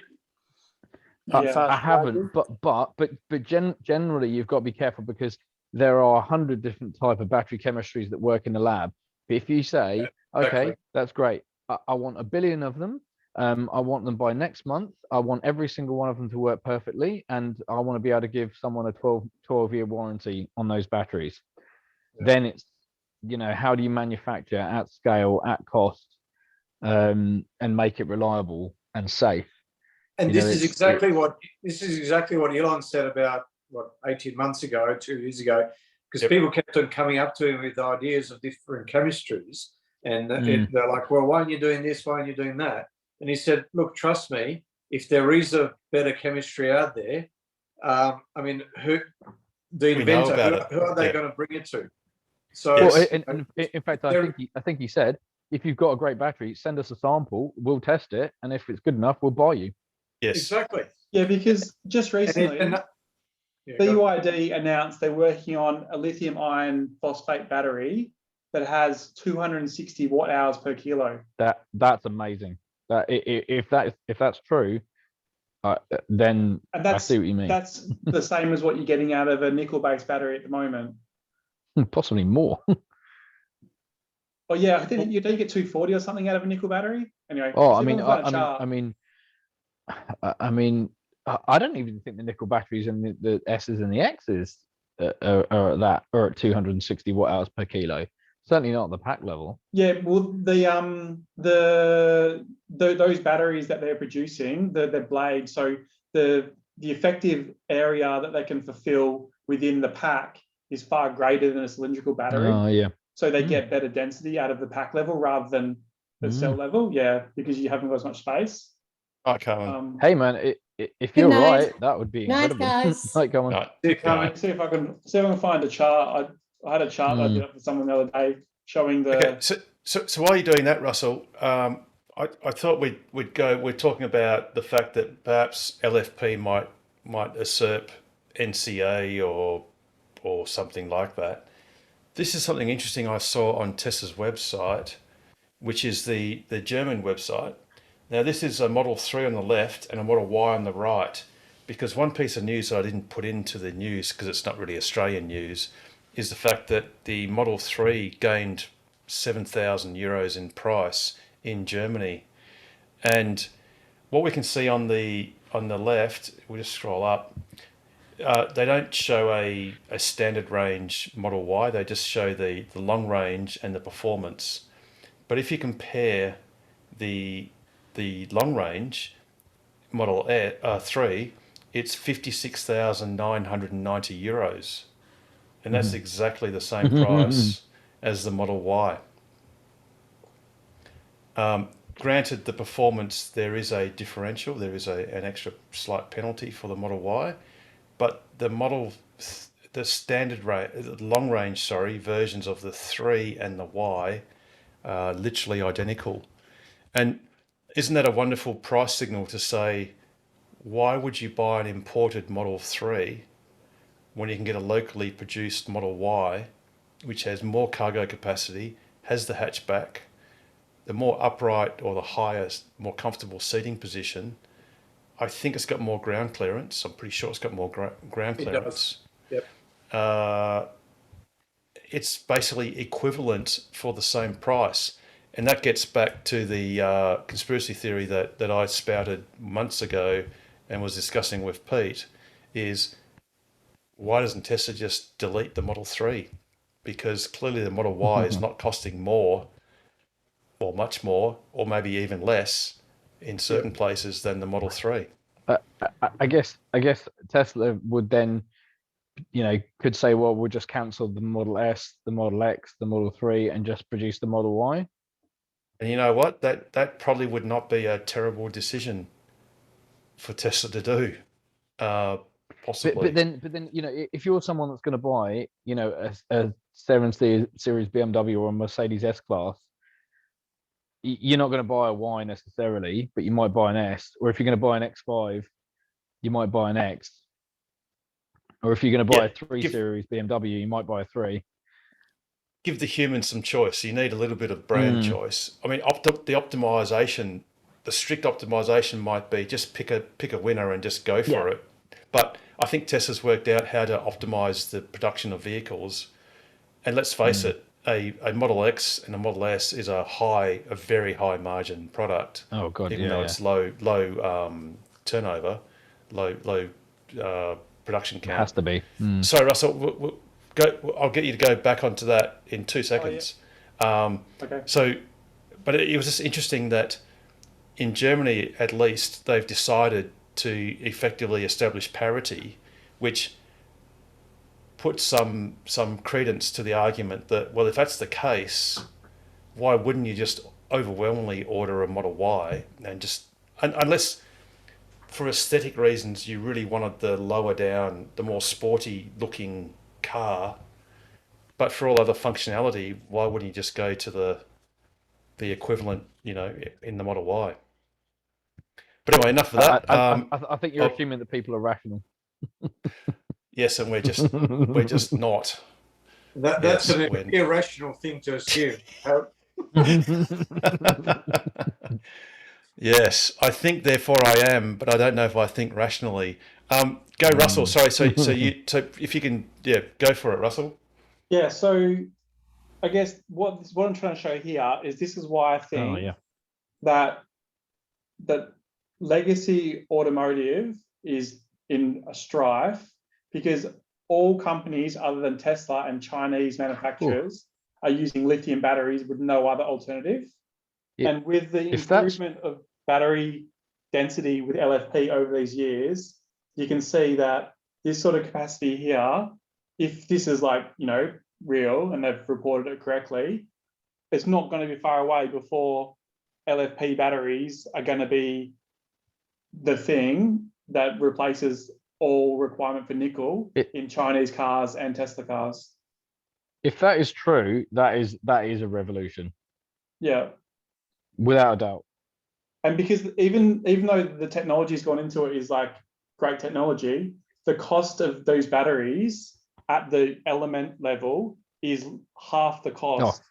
So the price of electric vehicles, so if you compare, I don't know, a VW electric, whatever they're called, with a Tesla, they might be able to sell them at the same price because people are prepared to pay more for a Tesla, but they're going to be making 50% more margin than what VW making, because they're having to pay extra 50% for their battery, which could probably be bigger as well. So it could be even a bigger number, plus the manufacturing taking 3 times as long. So they're making $0, and Tesla can pretty much set the scene. The only thing they can't do is, I guess, compete with the Chinese manufacturers in terms that they can probably produce cars in the future similar to Tesla. But in the US market, Chinese cars aren't going to really make their way in because of the sanctions with the US. But the rest of the world, like Australia, could get a huge influx of BYD and NIO and those sorts of vehicles to supplement the market with people who can't afford to spend the money on a Tesla. Bring it on. Yeah. And just want to say, by the way, we're more than happy to mine all the iron ore for it. Yeah, I mean, so Richard, do you know the story of Mount Tom Price? Well, so Tom, a gentleman by the name who's long dead, presumably he must be long dead. a gentleman by the name of Thomas Price was the head of Kaiser Steel in the US, and he sort of had the doomsday pronouncement that the world might run out of iron ore. Like we're making so much steel that we're going to run out of iron ore, and CRA, who formed Hammers the Iron, named Mount Tom Price in his honour, and they put one of their first mines at Tom Price, which is a lovely spot.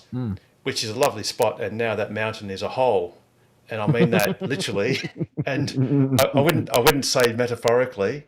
I'll keep it to literally. Now is a hole, but there is so much. Richard, the deposits it's just ridiculous. All of the Pilbara is built of iron ore, basically. And I've said this before, but yes, it is, but you need to have areas with low sulfur, low manganese, silicates. So it's finding those ore bodies where the concentrations are high, but the contaminants are low. Yep. Because then that adds to the cost and complexity and health impacts and blah blah blah. So, but yeah, you're right. It's so much iron in them hills. It's crazy, and my goodness, what a feedstock for a lithium-ion battery. It's just so perfect. I can't even believe it. And the great thing is, technically, for those that like this sort of stuff, the LFPs were notoriously difficult to deal with because their battery range between empty and full is so narrow that it was devilishly difficult to work out what their state of charge is. But the great thing about Tesla, for example, is that their battery management systems are so good, they can work it all out. I actually think that's one of the underrated things. And actually, so there's an EV minivan that I've been trying to work on as a project for work within the energy team. And when I drove it, so I took it for a ride, a drive around Welshpool and up to the hill, into the hills and back. The battery management, look, great van, brilliant. But my goodness, that thing was just guessing as to what range it had. You know, it was like it started off at 150, then it went up to 250, then it came down to 180, and it was like I was pretty confident that it had the range that the guy said it did, but it was just all over the place. And not what I was used to, Yeah, exactly. And it's funny because I must admit, when I first heard that Tesla was going to LFPs and they were coming from China, I thought, oh, that seems risky. For the SR Plus or for the standard range Model 3s that were coming out of China, I thought, oh, that's a bit of a weird move. It's a bit of a sideways move. But it looks like it's becoming a masterstroke. And, it's like Pete said, who cares in solar whether it's poly or mono? You probably Pete, would they even specify? Well, I guess they might have in fine print on the panel, but no one cares because it's the headline specs that are important, not what it's made of. Now it's exactly how many watts, what efficiency. Just show us the watts, and that's all that matters. If it's not... as well, when I was looking at this pool, you can actually buy solar panels that have liquid cooling that can heat your pool. So they run it through the other side of the solar panel, and it takes the heat from the panel, actually warms your water up, and then you pump it back into your pool. So who's just shared that screen? Oh, can you hear me? Yes, Peter. Hi, Peter. That's a couple of hot runs if there ever was one. I've just come back from the Motorplex and I did 9 drags. 9 drags. 9 drags, quarter mile, and you can see them all there. And but you did not inhale. Yeah, right. What's got me intrigued is the first one, and my foot was flat to the floor for the full time. The first one's very low, and the other ones are sort of up there. Why is that so? The battery was too cold. Battery, yeah, exactly. Near to warm up. So my times are all pretty much the same. The end speed was, within a couple of kilometres an hour of each one. Yeah, right. That's interesting. The first one, the battery was at 95%, and the last one it was down around mid 70s somewhere. 77, I reckon. Something Looking like at that. photo. Oh yeah, there it is. There you go. You know, Well Russell, done. your Well done. name should be Nostradamus. Actually, Pete, what would have been really instructive is if you could have gotten the 25 kilometre the trip button, or the 10 thingy. Yeah, Yeah. that would have I been looked at nice. them. The 10 But- kilometre ones were just chopped off. Yeah, I know right, why. yes. I know why, because the reason why the first one was lower is because it was averaging it out over, who knows how many kilometers. So 25. Yes, exactly. Yeah. So that's the reason why. Yeah, nothing to do with the battery temperature. So, yeah. Okay. That's pretty cool, All Pete. right. So you had a couple of not laps, but hot runs. That's awesome. Fantastic. I did. There's about half a dozen Teslas down there as well, and I won the prize for the night for the most some bloody thing. I forget what it was, which was good. The best memory recall of prizes. That's what you got the prize for. That's fantastic. That's awesome, Pete. Peter, did you get into any fights down there, the burnout comp? Did I what? Did you get into any fights in the burnout comp at the end? Oh, mate, that stinks. Oh, you couldn't see shit. It was terrible. No, thank God the wind was blowing from the east. It was blowing all the smoke away. But they're turkeys, those people. And every now and again you'd hear this big boom. And I said to one of the blokes, I said, what the hell was that? And he said, oh, someone's tyre, because they put them up to about 80 or 90 PSI. And every now and again they wear one through and it goes boom. Brilliant. Crazy buggers. Anyway, no, it was an exciting night. Absolutely. That's awesome. Do they have to look over your car before you race? Like, you have to go scrutineering? Yeah, of course. Yep. Did they check for oil leaks and fuel leaks? And they were absolutely intrigued. They're happy as a pig in shit that some Teslas rocked up anyway to give their old gas guzzlers a run for their money. Absolutely, because go. I did get a bloody fright. I was on one drag. I was next to a little BMW, and it was when we were about 80% of the way down the track. This thing flew past me, and I thought, "Holy shit, what was that?" So I followed it back and went again. And in the queue, I got out, and there was a bloke talking to the person who was the driver, and I said to him, I said, "Is this your car?" And he said, "Yeah." And I said, "What the hell have you got in it?" And he said, "My wife." Well, she was driving, you see. But it had some fancy turbo and other stuff in it. But geez, that moved along. Not initially, but it caught up to me and went past. It wasn't Ben from Tesla, was it? Because I know that he's got a BMW that he's worked on. Oh, actually, and hasn't James got one as well? I know Ben. No, it wasn't Ben. It was this guy was quite tall. But anyway, could be James. No, Ben's short and thick. No, but I mean, I think James has got a souped up BMW that he's worked on for years. Did you happen to see any of this, Pete?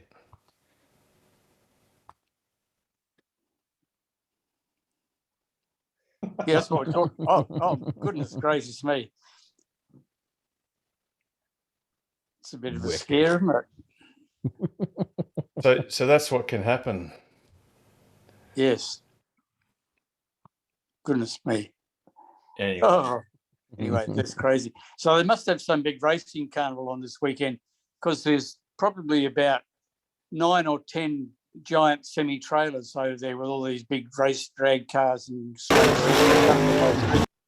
yeah, the top fuelers are on this weekend. Yeah, there's some awesome machines there. Yeah. Well, but the problem is, people whinge about EVs catching on fire, but what happens when you see stuff like this? Oops.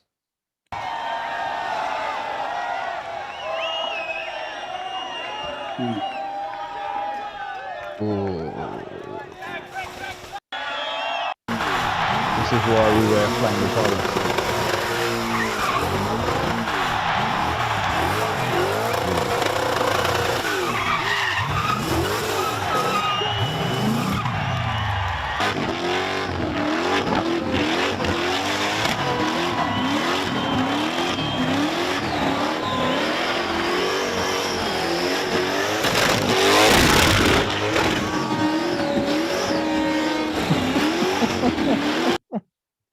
There's But some enough of turkeys out that. there.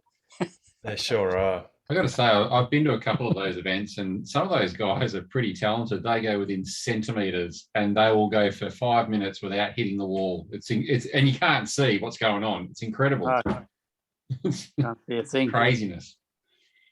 But then you've got others You were that. heading to pick up your Model X, was it, Harold? Sorry, say again, Russell. Was that you heading to pick up your Model X, that last video you showed before you handed over the keys? Well, oh man, the mythical Model X. Anyway, yes, my next X is an X. Oh dear. Anyway, Hey, Harold, Yes. when's the next piss up? well,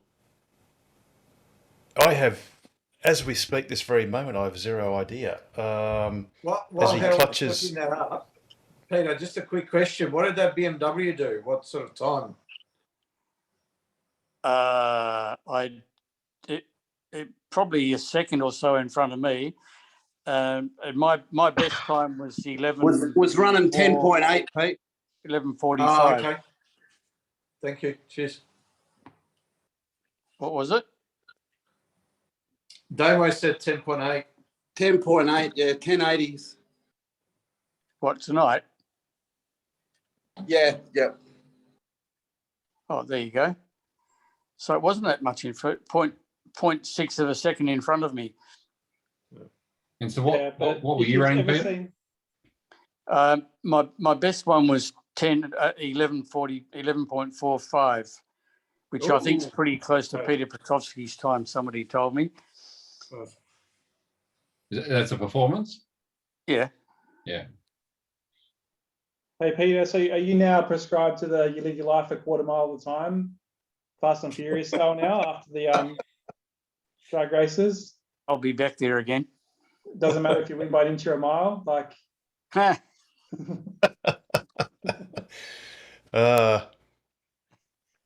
think Pete's just going to go out in a blaze of glory. What? How much does it cost? Because $45. And what's the difference between sitting at the freeway and hitting your foot down and that compared to the drags? Like how fast you actually get to on the quarter mile? I had a glance at my speedo just before I nearly shit myself, and I was doing 194. 194. And he didn't get his photo taken. No. That's right. Because when The you get your photo taken, they'll pay you for the photo. Whereas on the road, when you get your photo taken, you'll be invited to pay for it. Hey, Russell. Yeah. I think the top speed of the actual meet was 188, I think it was. But the 190 one, I just kept going for another 5-10 meters or something like that, just to have a look and see. If I had more guts, I'd probably wind it out to 200 and then hit the brakes really hard. So how far is the runoff? Like, do you have to go hard on the brakes, or does Regen do a lot of it, or is it just basically Regen brakes? does a fair whack, but you still have to brake a bit. I don't know how long the runoff is. It's more than a quarter mile, I would think. Right. Yep.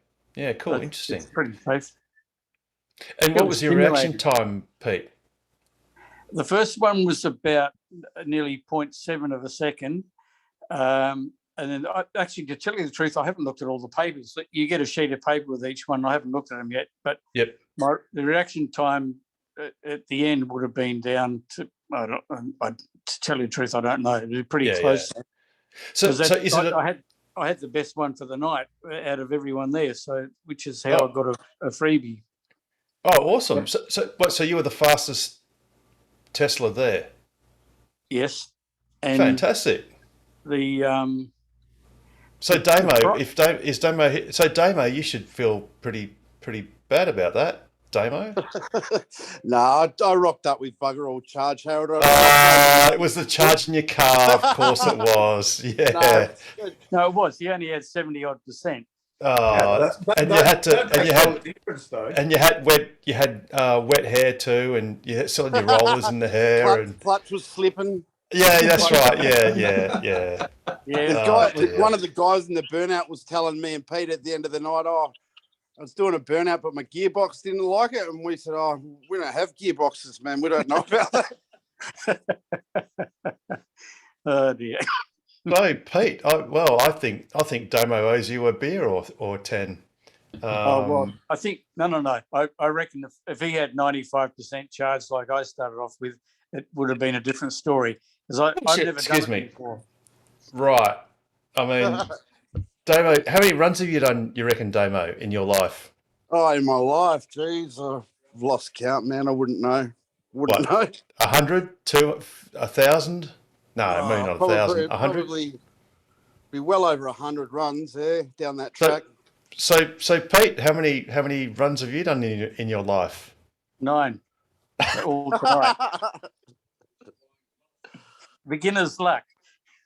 That's good night. You went really well, Pete. That was really That impressive. is brilliant. That's awesome. What it shows is the technology of the car that doesn't matter who you are or where you're from or whatever. All you need to be able to do is move your foot forward by about 5 centimeters, and you can go just as fast as someone's been doing for. Oh, but only if 20 your years. reaction reaction time is good. Well, is it? Excuse my ignorance. Is it a Christmas tree that converges to the bottom, or is it just 2 lights where it's like on off, or is It's amber, green. So you can get you can sort of get your eye in and get used to it. Like right. Yeah, but you get 2 times. You get the elapsed time, and then you get your And the quarter reaction mile time. So when you start going, it starts as well. You get both. So I would think that the consistency of the elapsed time would be dependent on how much you react. But just the quarter mile start to finish would be pretty much the same, I would think. It's pretty close. Cool. Yeah. Did you have, incidentally, Pete and Damo, did you have your cars in track mode, or did you leave it in just standard mode? I just leave it standard. Track mode, I found it goes a bit slower. Yeah. Dwayne was there too. He tried his in track mode a few times, and it wasn't as good. Yeah, cool. That's good to know. Good to know. Yep. Awesome. Well, congratulations, Pete, and commiserations, Damo. One day you'll mature and be the Yoda and not the Skywalker. So He went really good. That thing flies. I think we had a side by side one time, didn't we? The 2 of us. Yeah. You got out in front of me, like laced me off the start, and then I sort of just once we got going, I was sort of side by side with you, but you actually absolutely rocked me off the start. And was that his 5th attempt in his whole life, like ever? Yeah, or was it the 4th attempt? He walked on me. I'm like, what the bloody hell's going on here? Oh dear. Deary me. I watched some videos that someone put on Facebook before of tonight, just while I was on here, but they were showing the cars when they drive up, they drive around the start bit where they do burnouts. Is that because you weren't allowed to drive across it or something? Say again? At the start line where the regular cars do their burnouts, I noticed in the videos that the Teslas were driving around the burnout section. Yeah, because there's water there, Russell, and they usually put water down because we're all-wheel drive. We don't sort of need to do a burnout and warm the tires up. So if you run through there, you just have water all over your tires. You've got more chance of braking traction when you take off. So if you go around that water, you sort of And I also noticed that there's a guy that comes back where the car was at the end and like mops up in the water. Is that because you guys were running with your air cons on as well? Just because you could? No. No comment. Turn it off. That's the secret. That's the secret tactics that you don't tell. You could probably put your seat heater on, your steering wheel heater, everything on. You probably still do. 11 seconds, wouldn't you? Easy. Yeah. Actually, I want one of you guys to mount one of my Starlink dishes on the roof on a roof rack and have 200 megabits per second while you're doing 200 miles an hour. Or 200 k's an hour. We It'd could be like have having it'd be like having a parachute on your roof. Oh, we'll mount it low. Like we have the technology. We can do that. Why didn't we get a live stream of Damo in his car, like driver cam or something for one of them?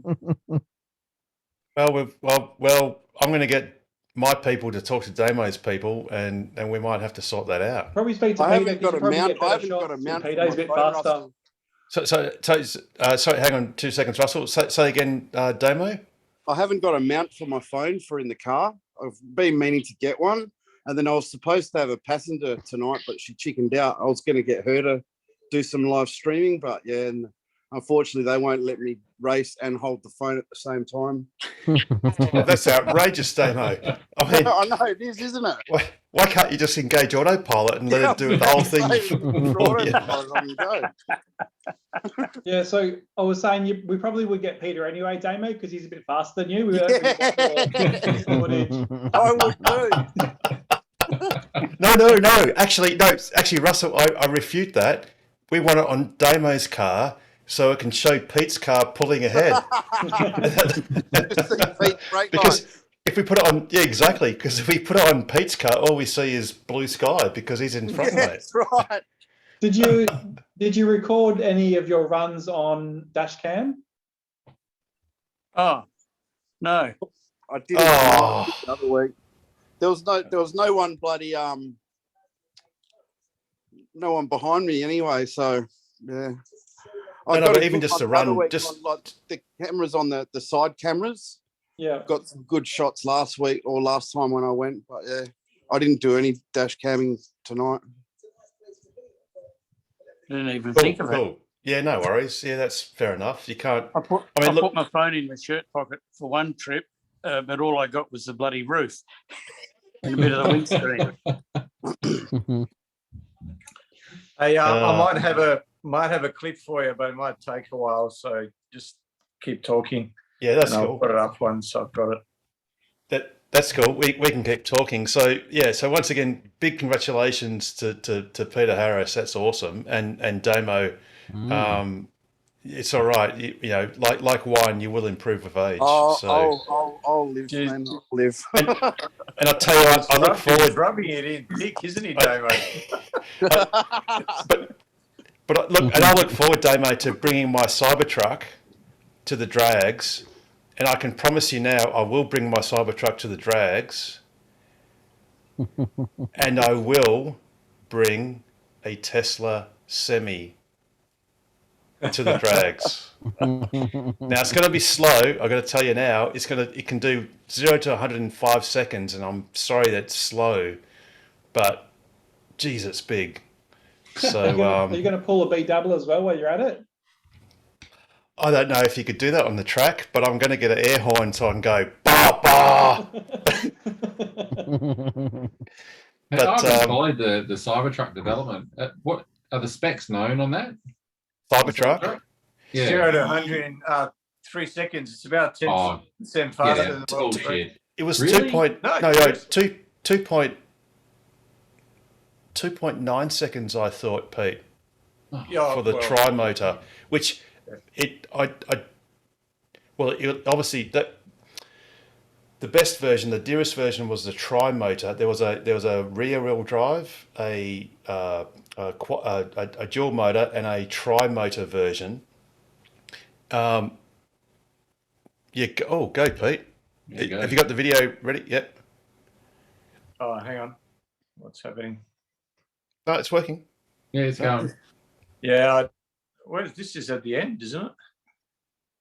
No. Yeah, it seems we've gone straight through. Yeah, hang on. Oh. This is at the end. This is afterwards. Yeah, sorry, wrong video. Yeah, keep talking. Got to find another one.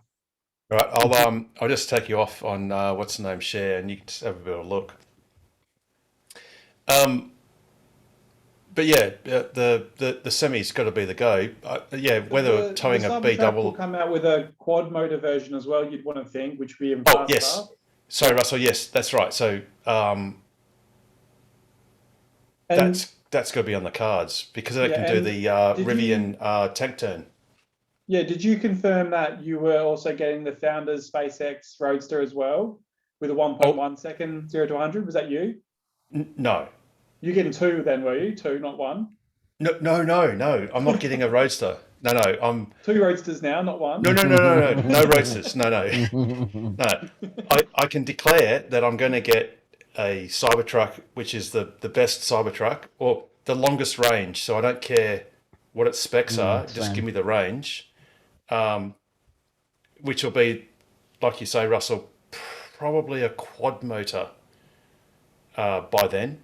And I don't care like the other specs, as long as it's got the quad motor will presumably be the longest range car. What about if it come out in pink? If the longest version is pink, would you still get it? It's stainless steel. It's stainless steel, Russell. Yeah, but I think they can put it like an anodized sort of stainless sort of. If they I would anodize convince Gina Reinhardt to get one. If it's in pink, Russell, and it's got 4 motors and it does 800 Ks and 0 to 100 in 2 point something seconds, I am comfortable in my manhood to drive a pink car. I'll even sell Tupperware to prove it.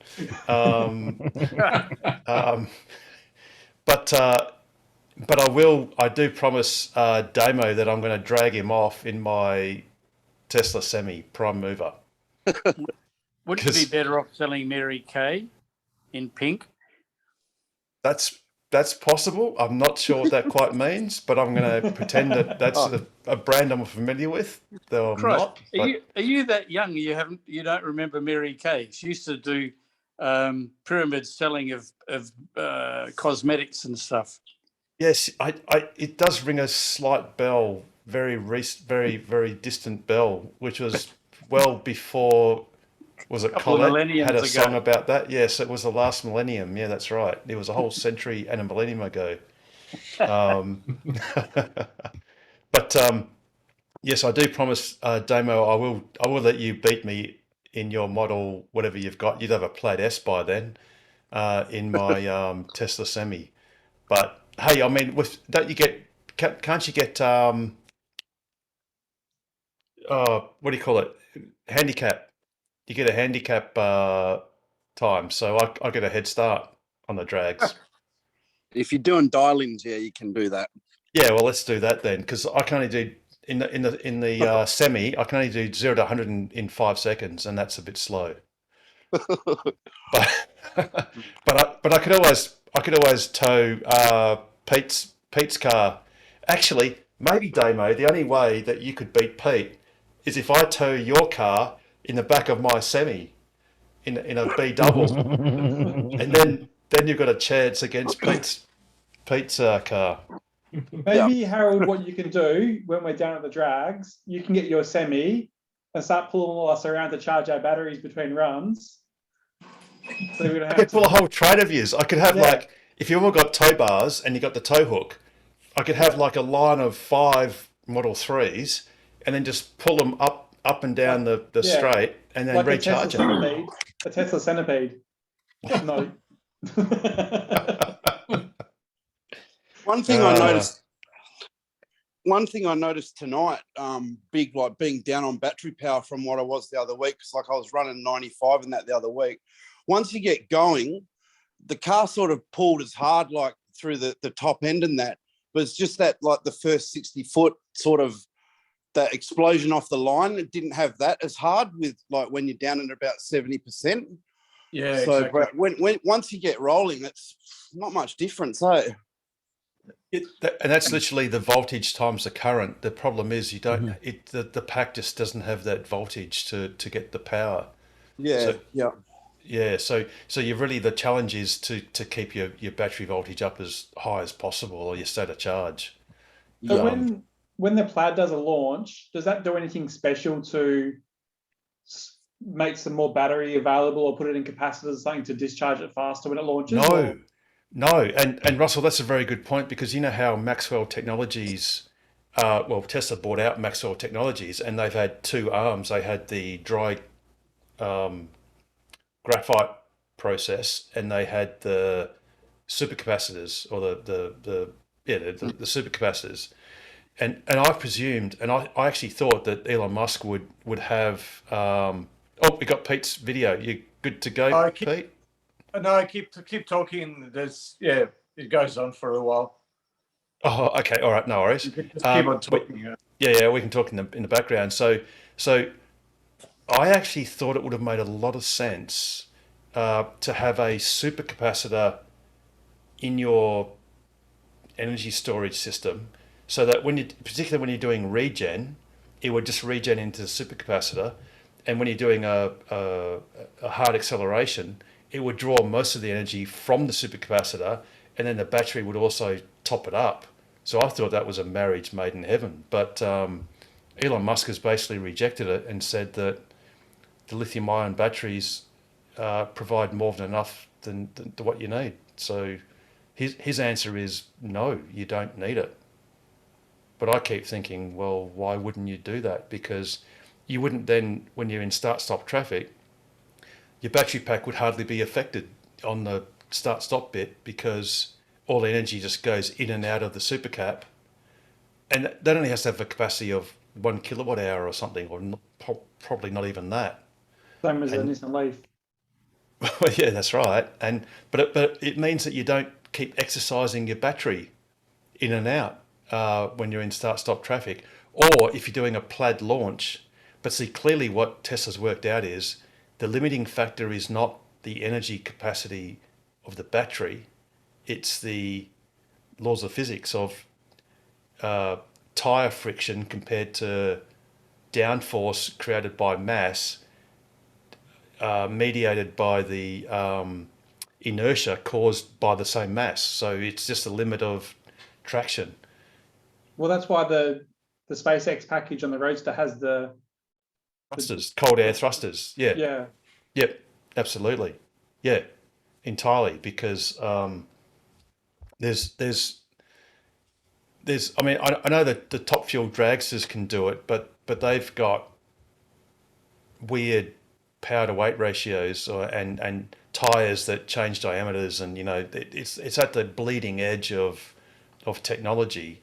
Whereas in a mum's taxi, it's a bit harder to do. Or even in the Roadster, a Roadster is not a top fuel dragster. But the thing is, a Roadster you can drive on the road, and a top fuel dragster you just can't. So it looks like Pete's getting close. He's just waiting for the next lineup. That same Sheila's there. Yeah, well, she's probably completely deaf. And that's the only job she's allowed to do. Rightio, so Pete's skillfully gone past the slippery water. Yep.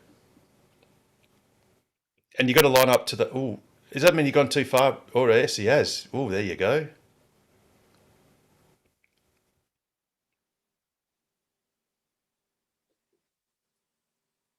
Oh, he's going. And no one to the right? Good launch, Pete.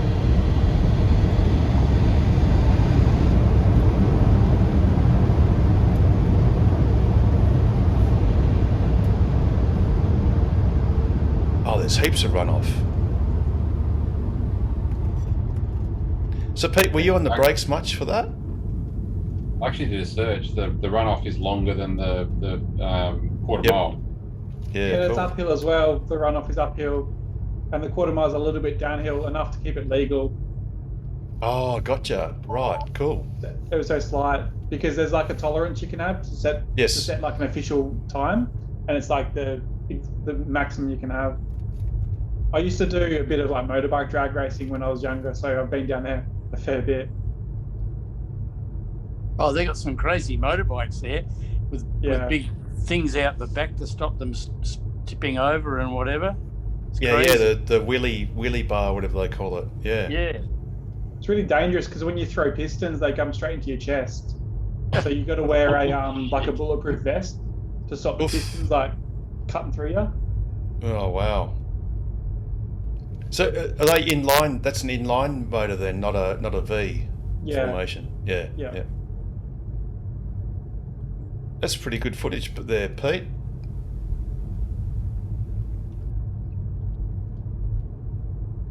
They've even got the big screen. Awesome. Nice. Well, is there a maximum speed on the way back? Did you just drag way back as well, Pete, or do you Supposed to be 30. Supposed to be 30, yeah. 30, Yeah, that's right. pretty slow. And they have, I presume they might have marshals that might gun you and you get a penalty or something. So Didn't see any. The emergency services and that are sort of along there, Harold, and every now and then they might flag you and say slow down or whatever, but Yeah, no fair one enough. plays it. Yeah. And look, and I guess the point is, you've just gone flat out, so you might as well just chill and relax and let your brakes cool down. Well, for the ice cars at least, anyway. But do you have to go? Do you have to go and drive, or are you allowed to go in reverse?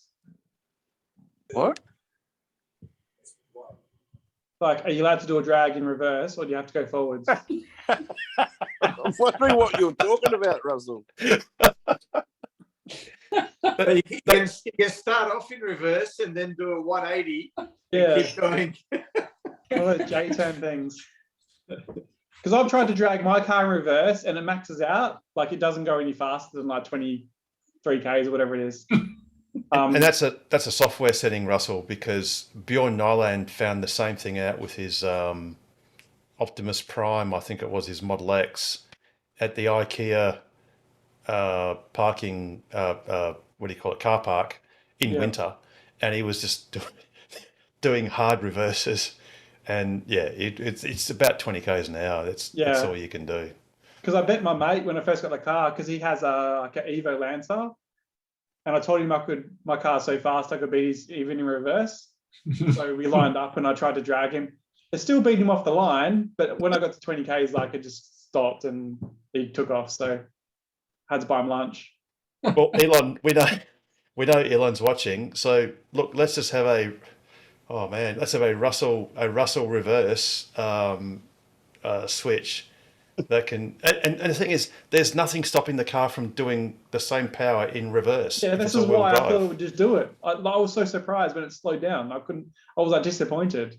Yeah, but oh man, imagine trying to drive in reverse. It's like trying to drive a tow truck a forklift at 200 k's an hour. I don't know if you could work that out. The relative, Harold. Brain surgery is easy for brain surgeons, right? So absolutely, and drag racing is easy for Peter Harris's, who on their fifth attempt can smoke a demo that's done hundreds. I'm out, guys. I hope to catch you next week. Yeah, cool. Thanks, Lance. Yeah, Take care, mate. In fact, it's probably a good time to actually wind this up. Good night, everyone. Good night, Damo. Take care, Good mate. night. Great to see you. Later. So I reckon the best way to wrap this up is in the traditional way, which is, I think, Pete, I might let you go first. And what do you get licensing off this, Pete? Do you get like trademark licensing fees from these appearances you do?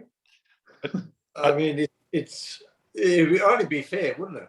I mean, this is my IP. Look, this is the only reason why we've got Pete on at all, which is to do the closing segment. I can't imagine Salt Bay does this for free anymore. I'm sure he gets paid. Ah, dear. Alrighty, so Pete, how would you close out the show? As always, stay safe, stay sustainable, and stay ahead of the curve. And I think that the best way to do that is buy a Tesla, join Tokwa, and ask us anything about accelerating the world's transition to sustainable energy. And on that note, good night, everyone. Good night, nurse. Good night, guys. Take care.